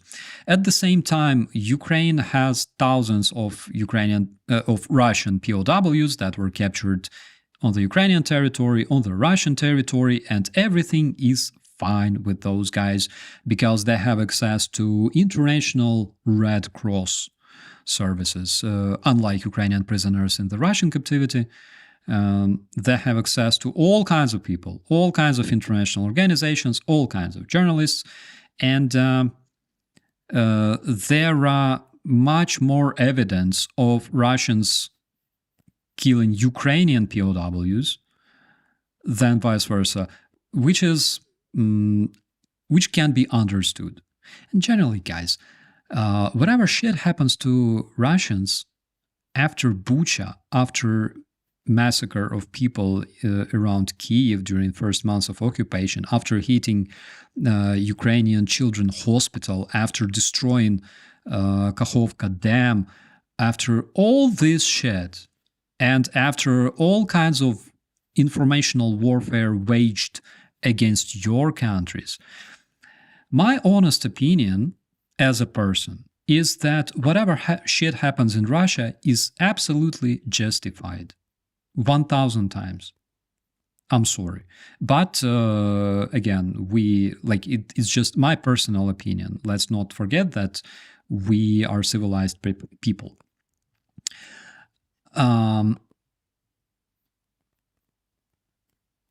Ukrainians are forced to protect the country, and police snatches illegally young Ukrainians 14 to 18 years old and women and sends them to the front line. So, draft age for a conscript in Ukraine is 25 years. So if you're 24, you cannot get recruited or mobilized, or you cannot become a conscript if you're like less than 25. Okay. Wait a minute. Maybe I'm a bit wrong here because призовний вік.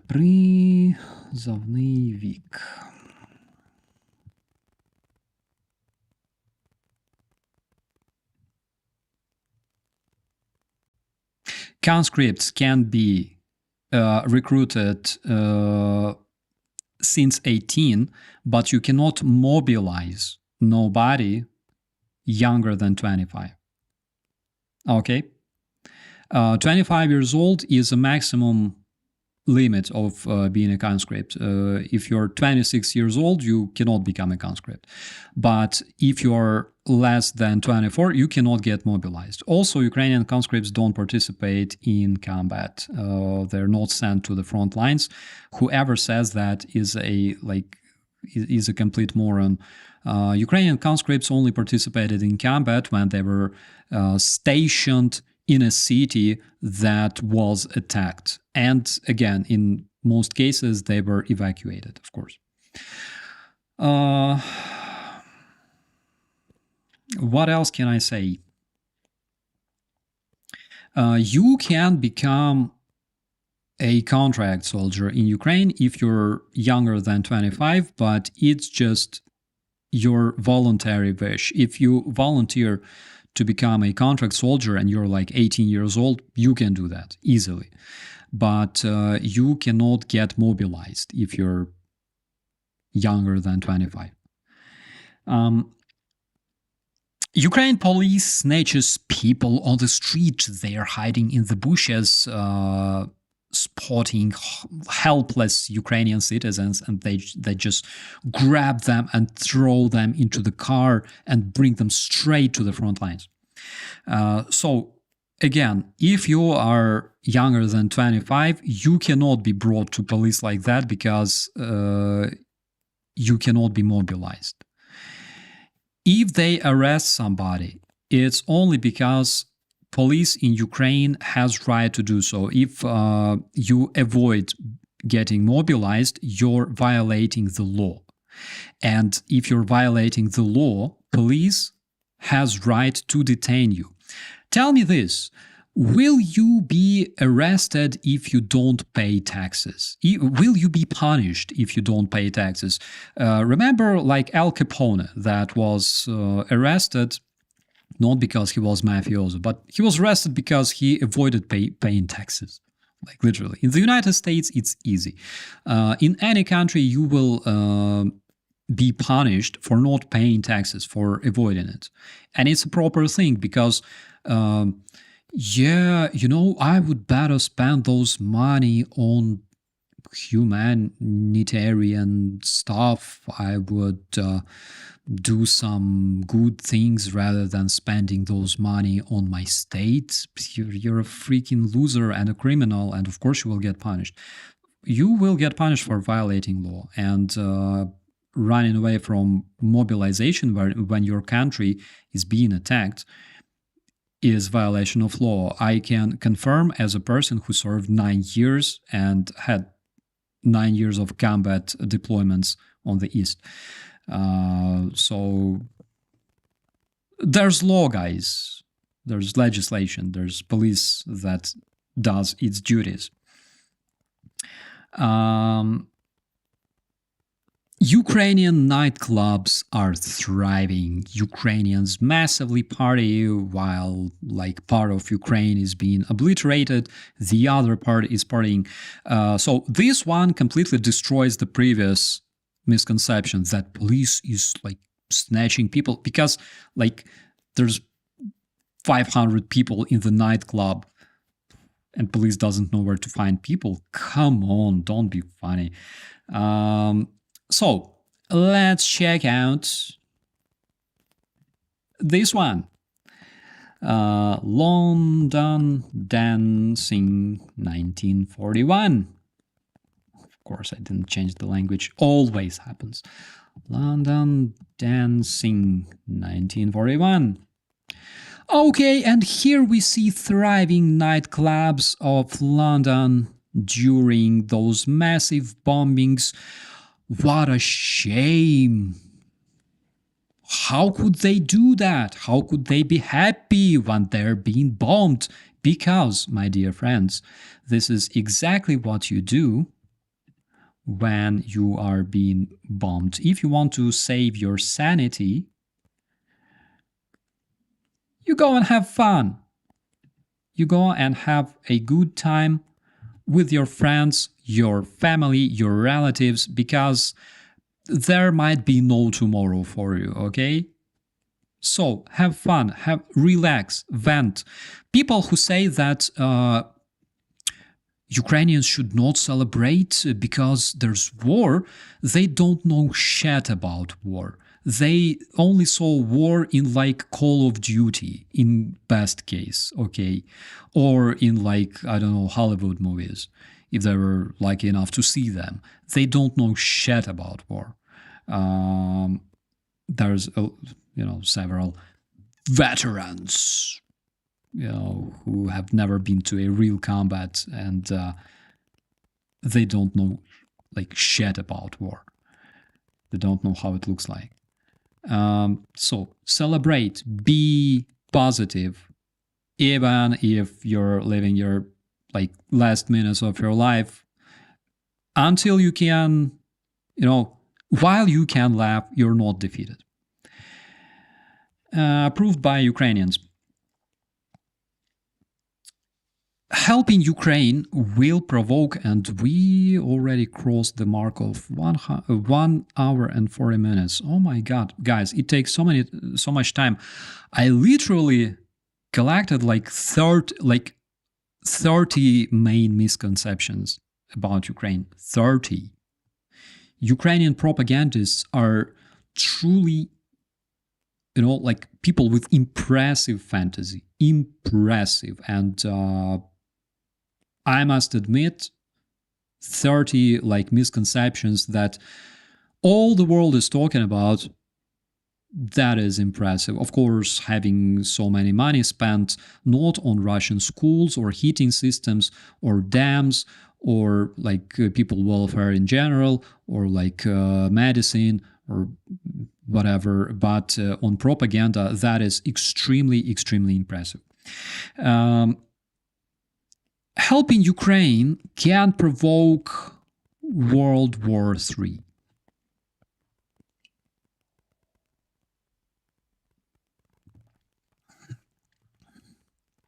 So first of all, World War III will not start with Ukraine. It didn't start with Ukraine. World War III will probably start with China attacking Taiwan, in my personal opinion.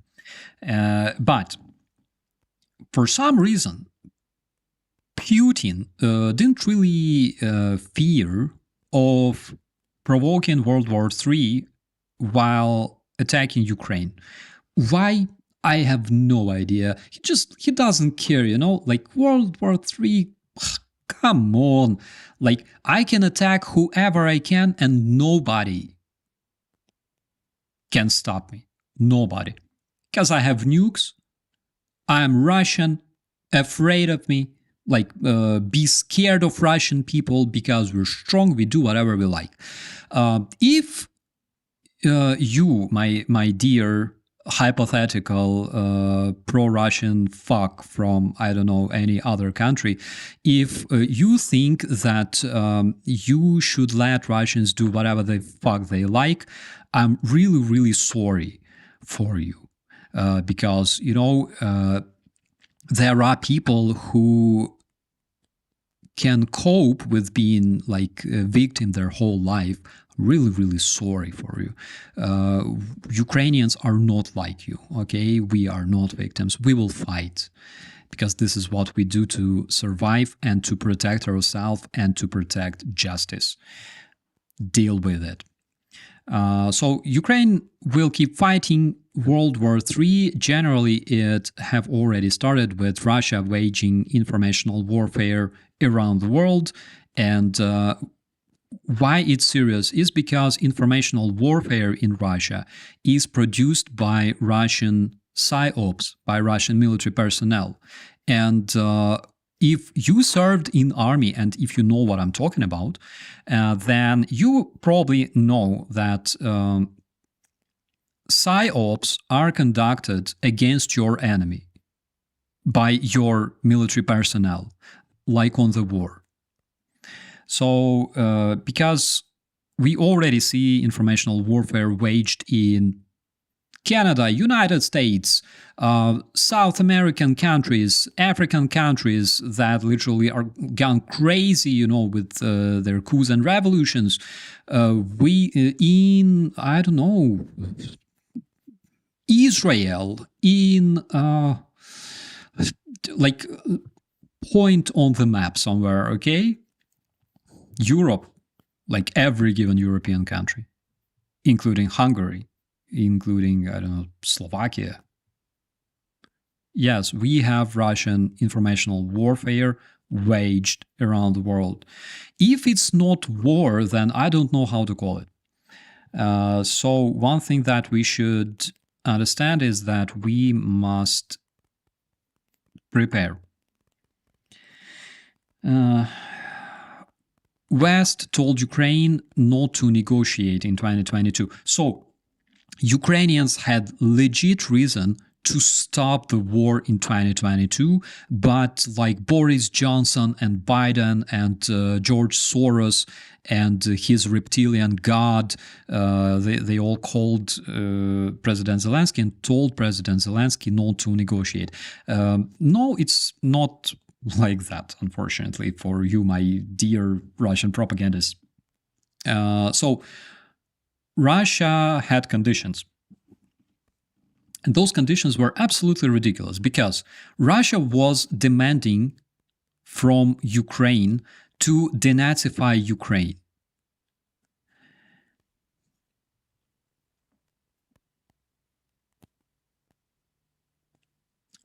Okay, imagine like you're African American, okay? And I'm a Russian. And I go, dude, I will freaking destroy your house, okay? And possibly harm you if you don't become white. And you're like, dude, like, what? Or imagine if you are Japanese and I'm a Russian and I go, you gotta de-Japanize yourself.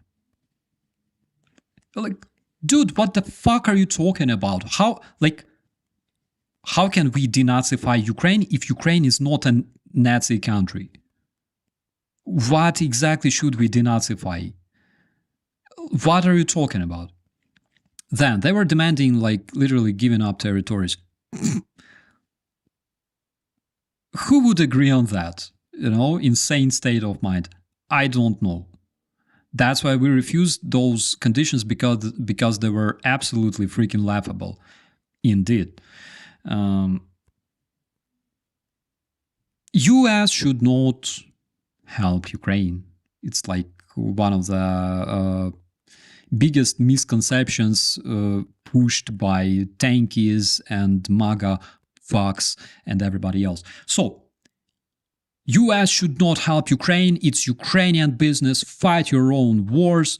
We have nothing to do with it. Budapest Memorandum, okay. Ukraine gave up its nuclear arsenal. That was world's third biggest nuclear arsenal in 1994. And United States, together with the UK and Russia, guaranteed security to Ukraine. Russia violated those guarantees. United States and the United Kingdom currently provide Ukraine with measures to defend against Russia that violated the agreement. But as a result of this agreement, American citizens can relax and sleep peacefully knowing that Ukrainian ICBMs are not aimed at their cities anymore. And we are happy because this is something that we would never wanted to do, strike America with nukes, like you're serious. There's not a misconception that Ukraine could not use ICBMs because it didn't have codes. So among hundreds of ICBMs, besides them, Ukraine also had thousands of tactical nukes that didn't require codes. We could use them easily anywhere around the world. But we had friendly agreement with the United States and we did our part. That's just fact. Okay. Another thing, US have much bigger problem than Ukraine. Oh my God, it's... Why I'm mentioning this? The other day I met a guy on Twitter somewhere, I believe it was on Twitter. And the guy was like, dude, I'm supporting Ukraine, but I also support MAGA. And I believe that instead of spending thousands of dollars per person paying taxes and sending them to Ukraine, we should use those taxes to deal with our internal problems, right? But we support Ukraine. We love you guys, but unfortunately, America first. Sorry. So this same guy also told me that he bought gazillion drones for Ukrainian soldiers. First of all, saying that America has bigger problem than Ukraine,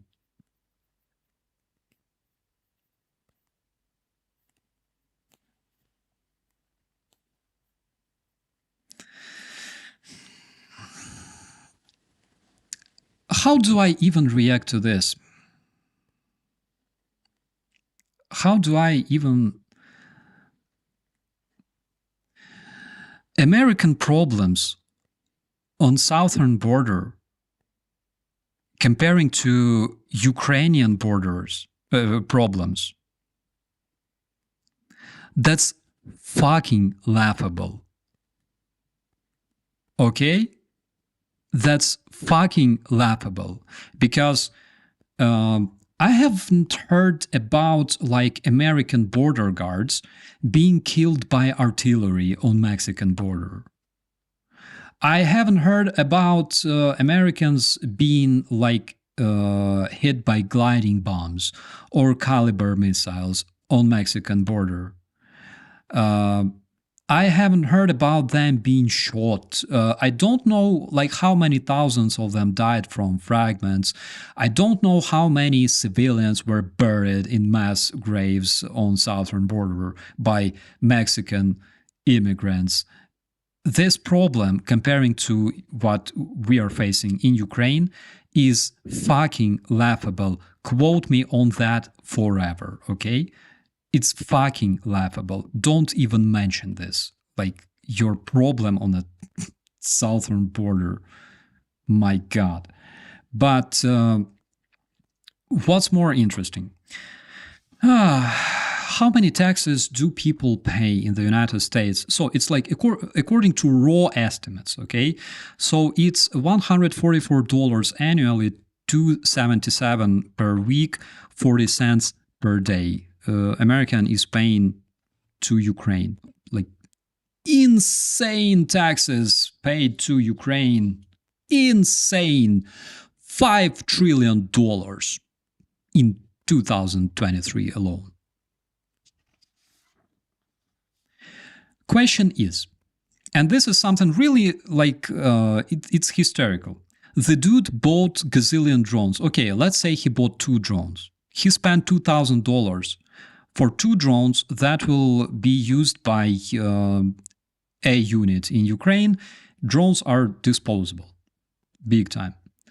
But because you pay 40 cents per day of your bloody taxes to Ukraine, bloody, I mean your own taxes, krovnych, we call it bloody, because you pay 40 cents a day as taxes to Ukraine, Ukraine is able to receive fucking HIMARS, spaceships, F-16s, and all kinds of equipment.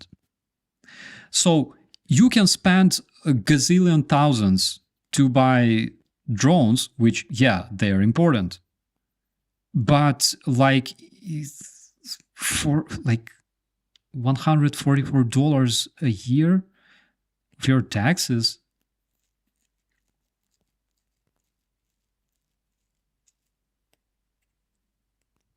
please let me know what you think about it, okay? Like, I don't want to pay my 40 cents a day to Ukraine, but I will gladly sacrifice like $5,000 for drones. That is something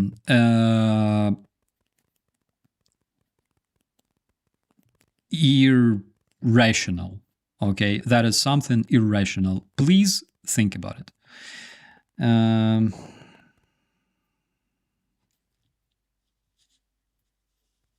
Peace will come when Ukraine capitulates. Oh my God, soon it will be like 2 hours, guys. I didn't even answer your questions yet.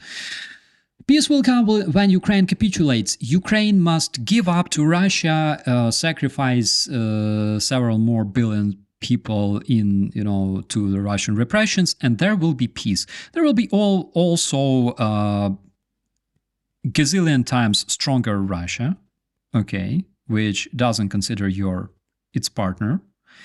Russia that will be enforced by Ukrainians that have all kinds of experience using American HIMARS systems, that have tremendous experience in using like NATO standards, NATO planning, NATO doctrine, NATO armies doctrine, that have insane experience in informational warfare.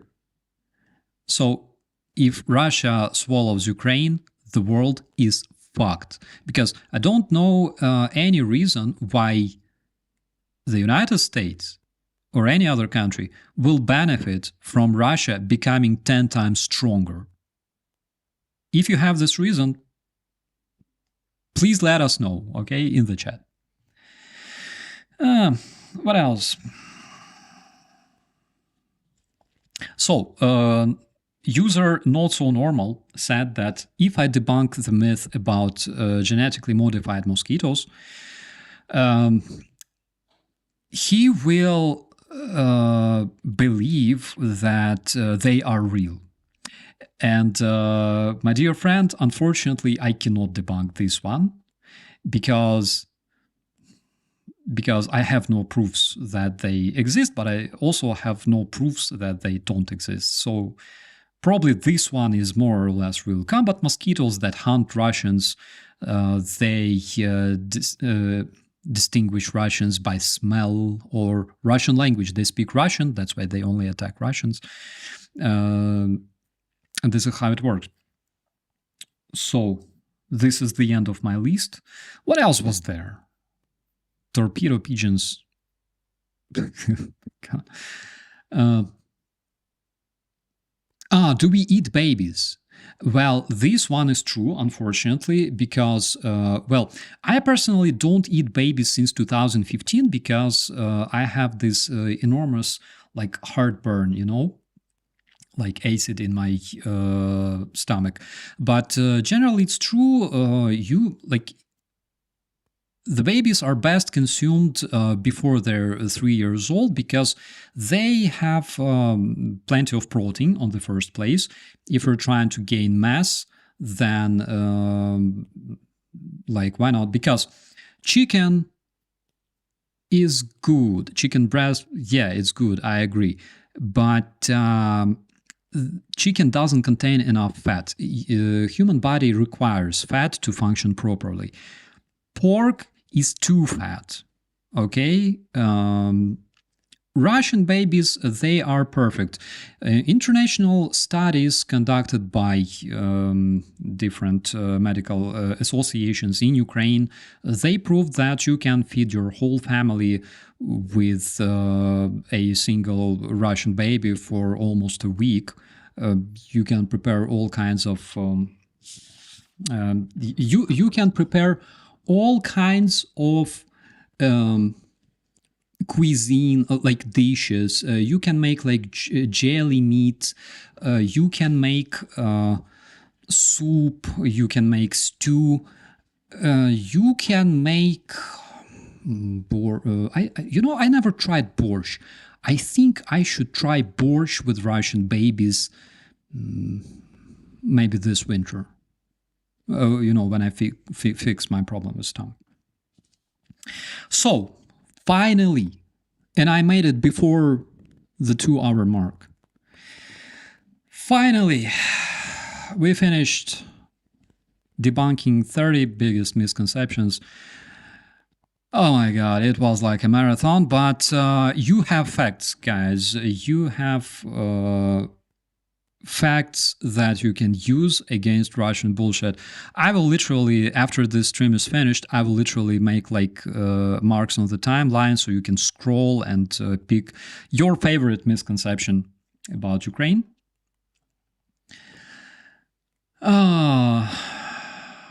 Holy mother of duck. It was good. It was really good.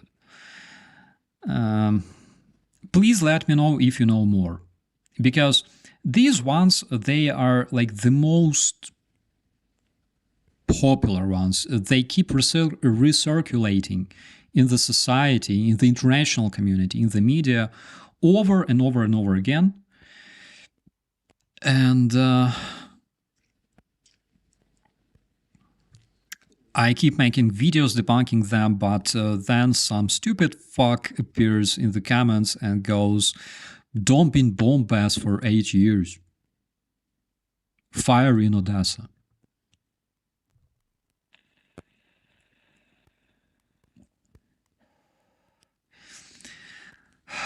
I don't know what else to say. Sokira Peruna, thank you so much. Duncan Stewart, the transcript can be used as a reader 100%. Mic Production, cheers.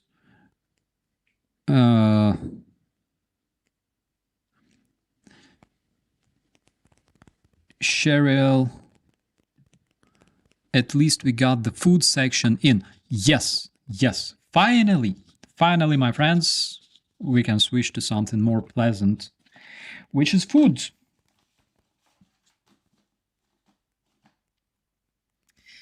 Today I had sushi. I'm lucky. I'm so lucky. I had sushi because I wanted to celebrate. First of all, 600,000. We have new psychological mark, and it was good. It wasn't perfect because my favorite place here in the area is still closed. I believe they're on vacation. And those are like legit Japanese experts who like they do incredible things with sushi, but they totally deserve a vacation and my respect. I wrote them like this insane review on Google Maps with like 5 stars plus. But we have what we have.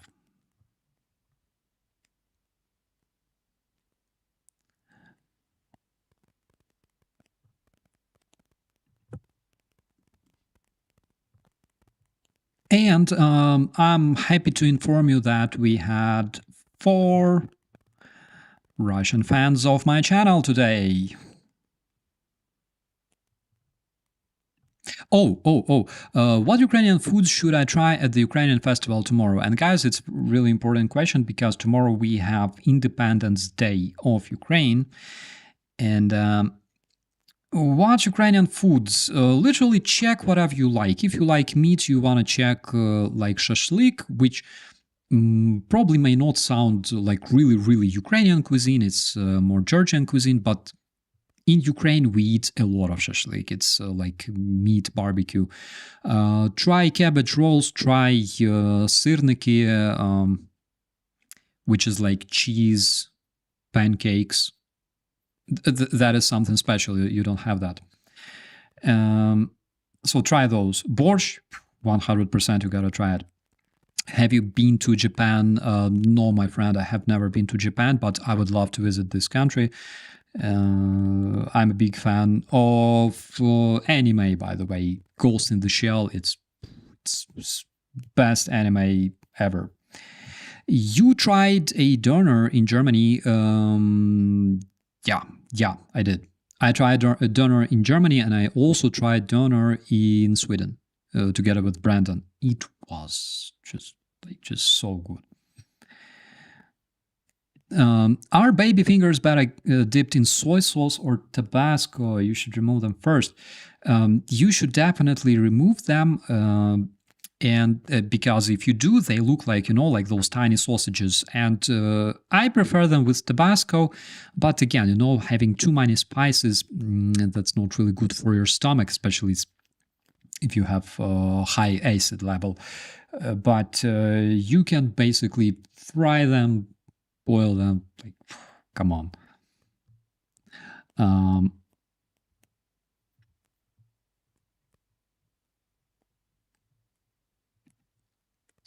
Is borscht a soup or a stew?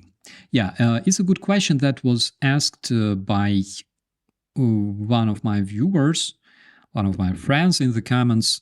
Like, what is borscht? Is it a soup? And this viewer said that his wife, if he mentions borscht being a soup, then his wife can literally attack him with kitchenware. It's definitely not soup, and I believe it's not a stew. I think borscht is borscht. It's just something unique because, like, come on. What else kind of soup do you know being as popular as borscht?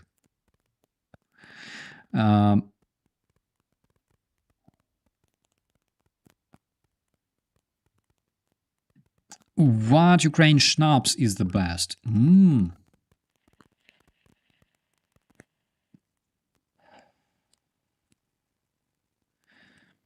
Ukraine schnapps. So we have this stuff. It's for people who like exotics, okay? So we have horilka, which is like really hard beverage. I think it's as strong as vodka, okay? It comes with pepper. And for example, if you feel sick, if you have cold or something, they recommend you to drink a glass of this horilka s percem, this horilka with pepper, with lemon and honey, and just go to bed. In the morning, you will be fresh. You will be as if you were just born. You gotta definitely try that one. It's strong and it's like spicy. It's hot. Why are you always talking about food in the middle of the night? Should be illegal. I agree on that because, I was a cop, and if you want to fight criminals properly, you should be like a bit of criminal yourself, right? You have a bit of mentality of a criminal, for example. That's why we talk about illegal stuff here, like food in the middle of the night.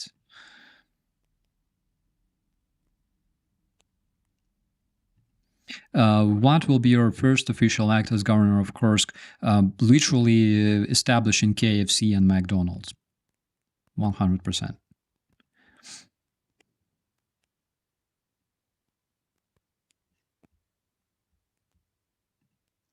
How's Russian oil depot? Day 6 and still exploding. Yes, my friend, they brought like priests several times because their firefighters cannot deal with the flames. They cannot put out the fire. They brought Russian priests, Russian Orthodox priests several times, and their magic didn't help. Apparently because they don't really worship the proper God, okay? Maybe they worship something else. Maybe because they're not a real church. Who knows? But it didn't help them.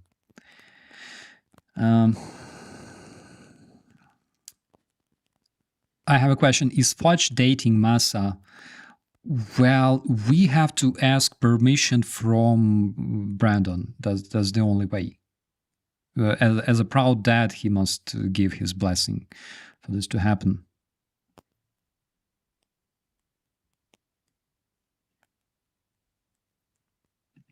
Number one conspiracy, where did Starsky's hair go? So literally it disappeared after I have became a sergeant. Maybe a bit earlier, I don't know. But around this time.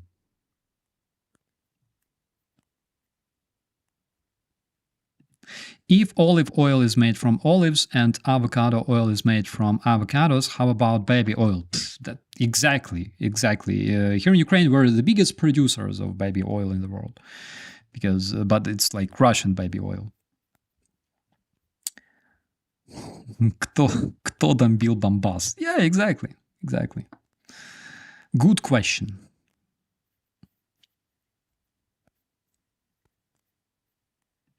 Not sex tunnels, still searching, literally.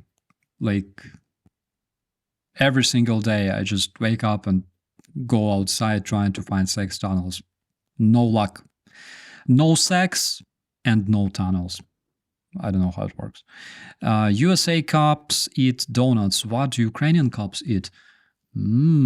Well, Ukrainians eat donuts as well, but it's not like it's national policeman food. It's just donuts, like anybody who won't eat donuts. But in police, I would say we more often eat kebab or like cheeseburgers in McDonald's. Because as far as I remember my service in the police in 2015, we would more often have like kebab and coffee, of course. Like coffee consumed by policemen like all around the world. And policewomen too. Is Polish food close to Ukrainian food? I have a Polish place in Dallas. Have never had food from that part of Europe before. So generally, yes. Generally, if you want to find something similar to Ukrainian cuisine in Polish cuisine, you gotta check pierogi. And pierogi is basically like Ukrainian vareniki, only we call them in a different way. Ukrainians call them vareniki and Poles call them pierogi. You can try those. Try the ones with meat and onions, and try the ones with, say, cherries. You gonna love them.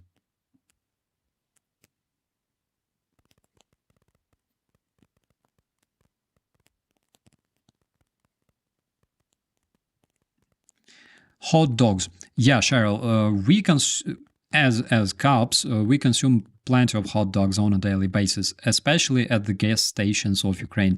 Mercado talked about it in some of his streams. We have this special hot dog with like, in Ukraine, it's called French bun. I'm not sure if it's French, but it's called French bun. And then you insert a sausage into it. It doesn't look like a seashell. It looks like,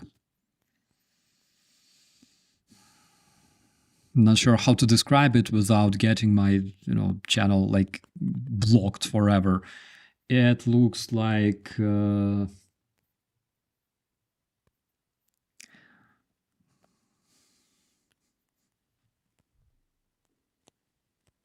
have me confused. It's like like a bun, okay, and you insert it like, oh my god.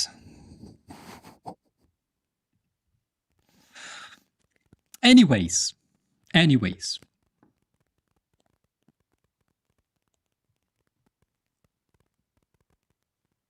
I had that hot dog. I went on Kyivstar, and they drowned in its sausage. And they drowned it in sauce. What a disappointment. Yeah.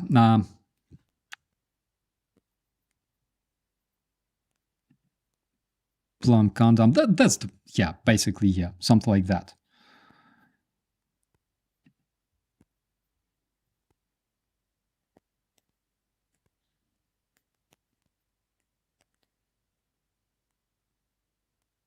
Those hot dogs are great, and the sausage itself, it's made out of, I don't know, like generally this, like the sausage is so good. You add a lot of ketchup and mustard, and it's just so good. It's fantastic.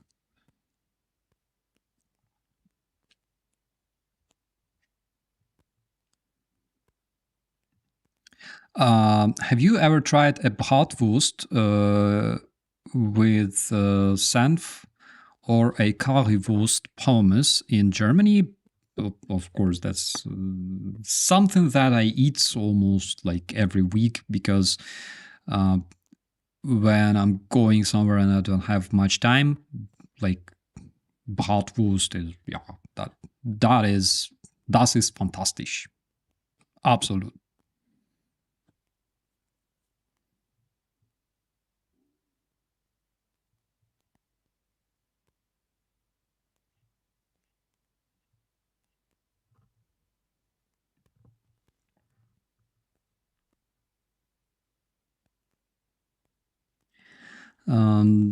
Does Ukraine have butter tarts? They were invented in Ontario. Oh, really? They were invented in Ontario. I didn't know. But generally, yeah, we do have them. Butter tarts, yeah.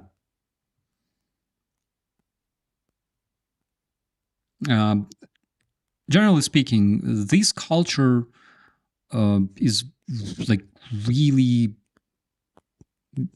like important. It's developed in Ukraine. Cakes in Ukraine are amazing. If you want to have a proper birthday party, you don't have to like call some kind of bakery to bake you a cake. You literally go outside to any given grocery store and buy cake. And those cakes are so good. For example, because I enjoy torturing you guys with food in the middle of the night. For example, we have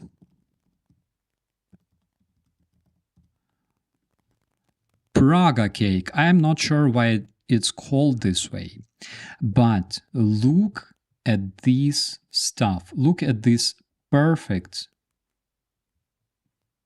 chocolate cake. And this one is my favorite. I eat it every single time when I have like a birthday or something. I enjoy this specific cake. So it comes with either like this sort of cream, which is not bad. It also looks like this. It's like chocolate on top. In the middle, it's like some soft cream, something like that. And also, we have like Praga cake with cherries. And this one is really good because it comes with like cherries on top of it, and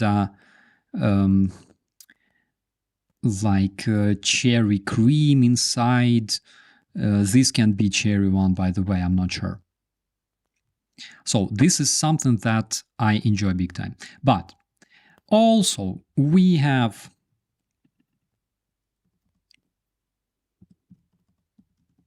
I'm sure that you all hate me right now. A lot of people unsubscribed already, I see. Also, we have Kievsky tort or Kiev cake. So for some reason, this one is considered the most popular one in Ukraine. We have like the big factory producing those cakes. And it looks like this. So on the outside, there's like cream and chocolate, okay? Not only you hate me right now, guys. So there's like chocolate on the outside, different cream, and inside it's like, it's kind of crunchy a bit, hard to explain. The biscuits on the inside, they're dry. You have a lot of crumbles, okay, when you eat it. But also there's plenty of like cream on top of it. I'm not sure why it's like crunchy and crumbly-ish.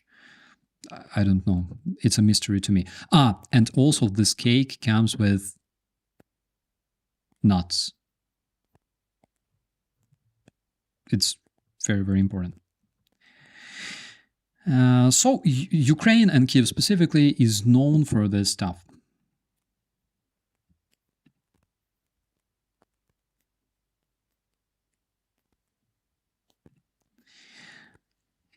Black Forest cake is Germany. Black Forest cake, I don't even know. Can't tell you, unfortunately. Why are you making me hungry in the middle of the night, my friend? Because I'm a bit of a sadist. You know, cops are generally considered like psychopaths and stuff, all kinds of, you know, like perverts, sadists, masochists, sadomasochists. Like me, I'm literally drooling right now.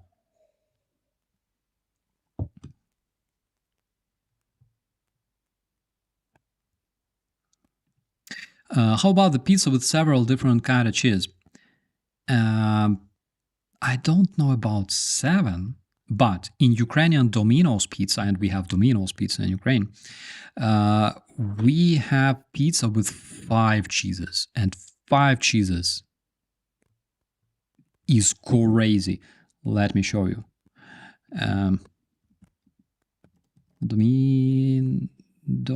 Domino's, come on.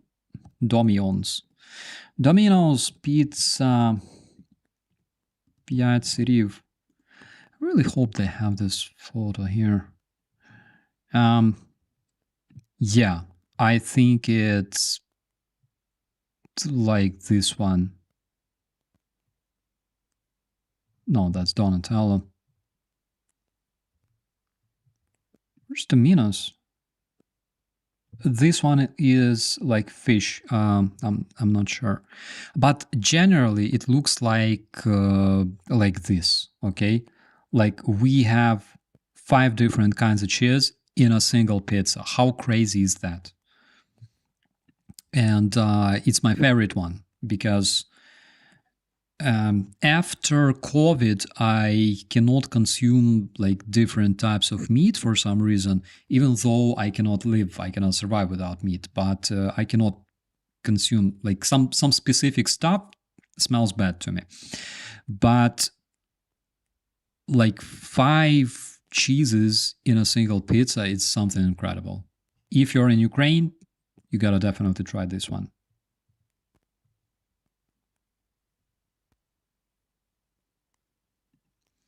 You have 4 tattoos, will you get any more? I have like 7 actually, I think. I have 7.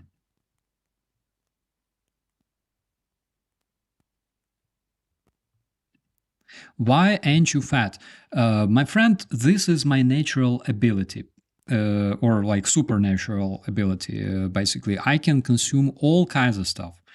I don't give a damn. If I don't eat properly, I will get thinner. But if I eat properly, I remain fabulous and perfect. So I don't know how it works.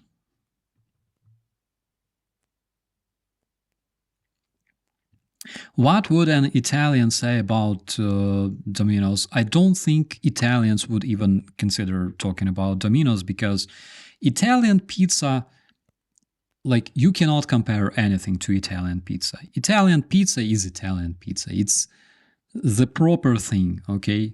Yes, you have to order something in Domino's, if you want to survive, if you're like have this craving, But if you live in Italy, you're lucky.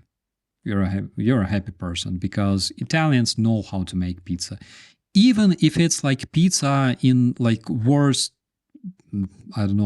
grocery store in a fridge, it still tastes like heaven. It tastes like better than anything that you can imagine.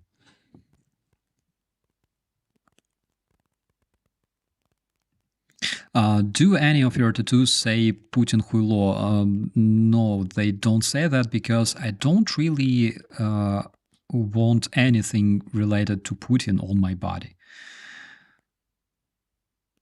There are a lot of different ideas, but I don't want my body to be associated with like anything Putin-ish or like Russian or whatever.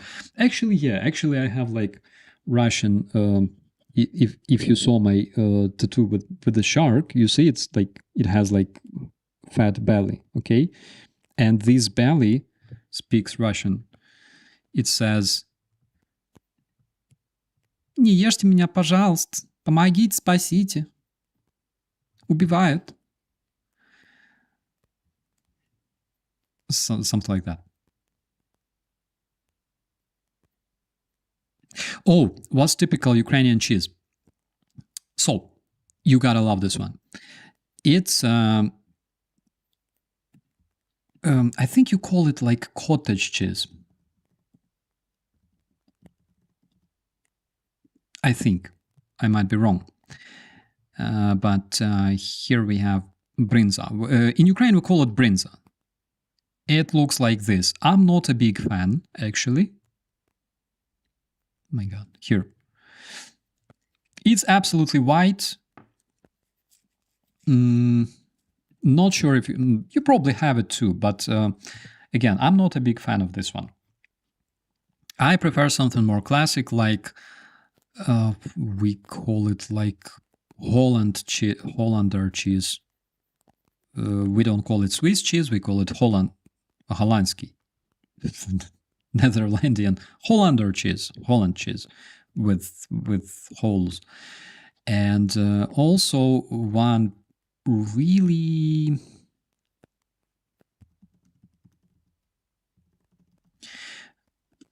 typical for Ukraine is this one. We call it smetankovy. Smetankovy tverdy. It's how to say it? It's a bit sour and like salty and sour, but it's not really hard. It's like your favorite Swiss cheese, only it's more sour, and it has this absolutely addictive taste.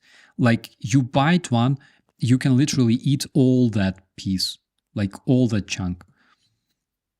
So you gotta be careful, because it's really addictive. We call it smetankovy. My favorite one.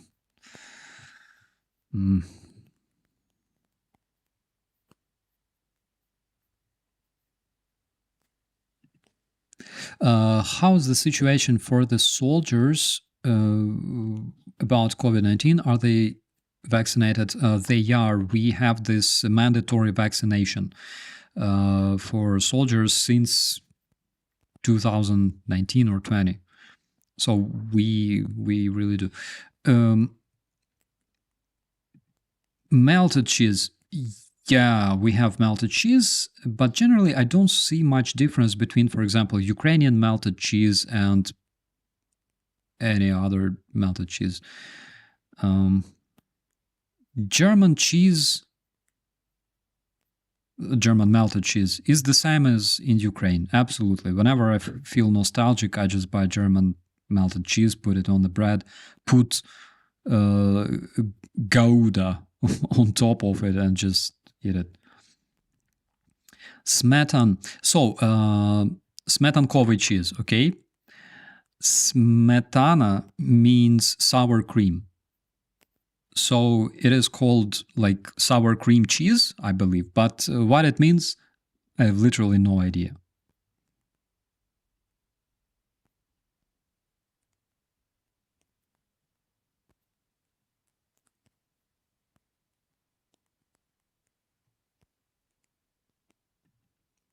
How long do the Russian babies stay in the cellar before the sour cheese is ripe? Hard to say, because my cheese is ripe and like they're still in the basement. Looks like Finnish Edamer cheese. Edamer, I think I had something like that. I had Mazdamer, and I think I had that one, but I might be wrong.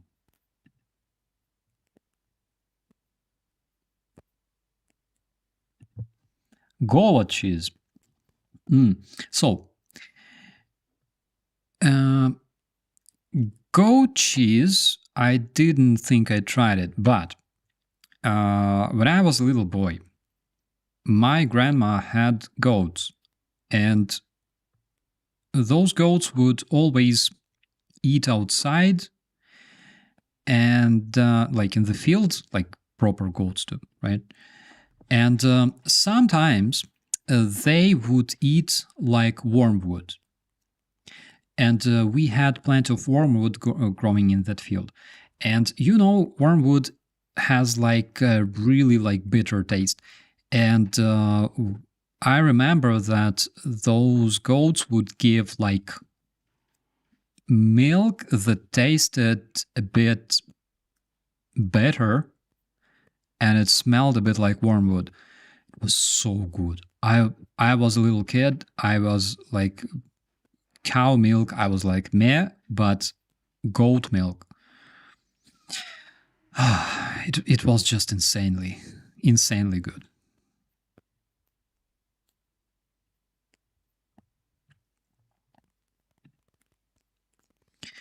My friend, I'm in NRW since February. Yeah.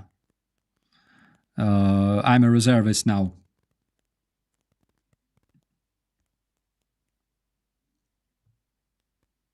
I have often heard Russians finish a conversation with what sounds to me like, yeah, yeah.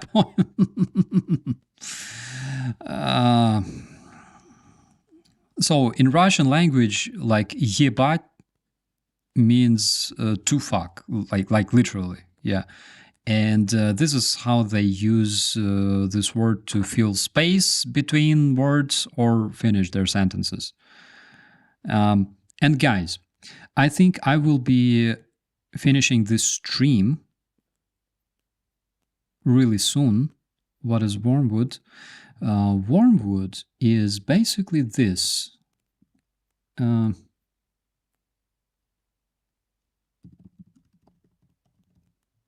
my god.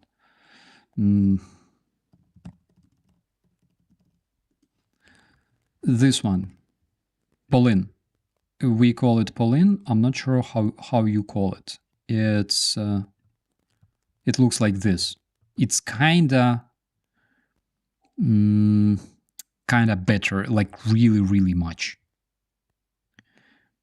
We also, by the way, this very plant, we also call it, you know what? We call it Chernobyl. So, guys, I will be ending this stream in just a minute, but I would like to make a small announcement, because next Wednesday we will be streaming together with Olena from the Propaganda Study Institute, the organization that we started to fight Russian propaganda in Ukraine and in Europe. And we will be talking about the Russian society. And you will learn something incredibly cool and unexpected, because the other day I was watching some study video, like educational videos regarding personality disorders. And I was like, oh shit, I called Elena. Elena is PhD in psychology, and she's also a psychiatrist. And we discussed something really, really interesting about Russian society that we will share with you next Wednesday. Please stay tuned. I will announce the stream in my community and on my Twitter. So you will learn something really, really cool. I didn't expect it myself, but I will keep the intrigue just a bit more. Also, I would like to say big thanks to everybody who supports my channel. Big thanks to all the moderators, members of my channel as well. Guys, you are amazing and you do really keep my channel running like crazy. So big thanks to you guys. Thank you for your support. Thank you for supporting my country. Thank you for being friendly and awesome. Guys, I will be going straight to bed. We'll see you next time. Please leave your commentaries. I'm trying to read as many of them as possible. Sometimes it's hard because there's a lot of them, but I really do. Dear friends, as always, be safe. I'm Operator Starsky. You guys rock. See you later and bye-bye.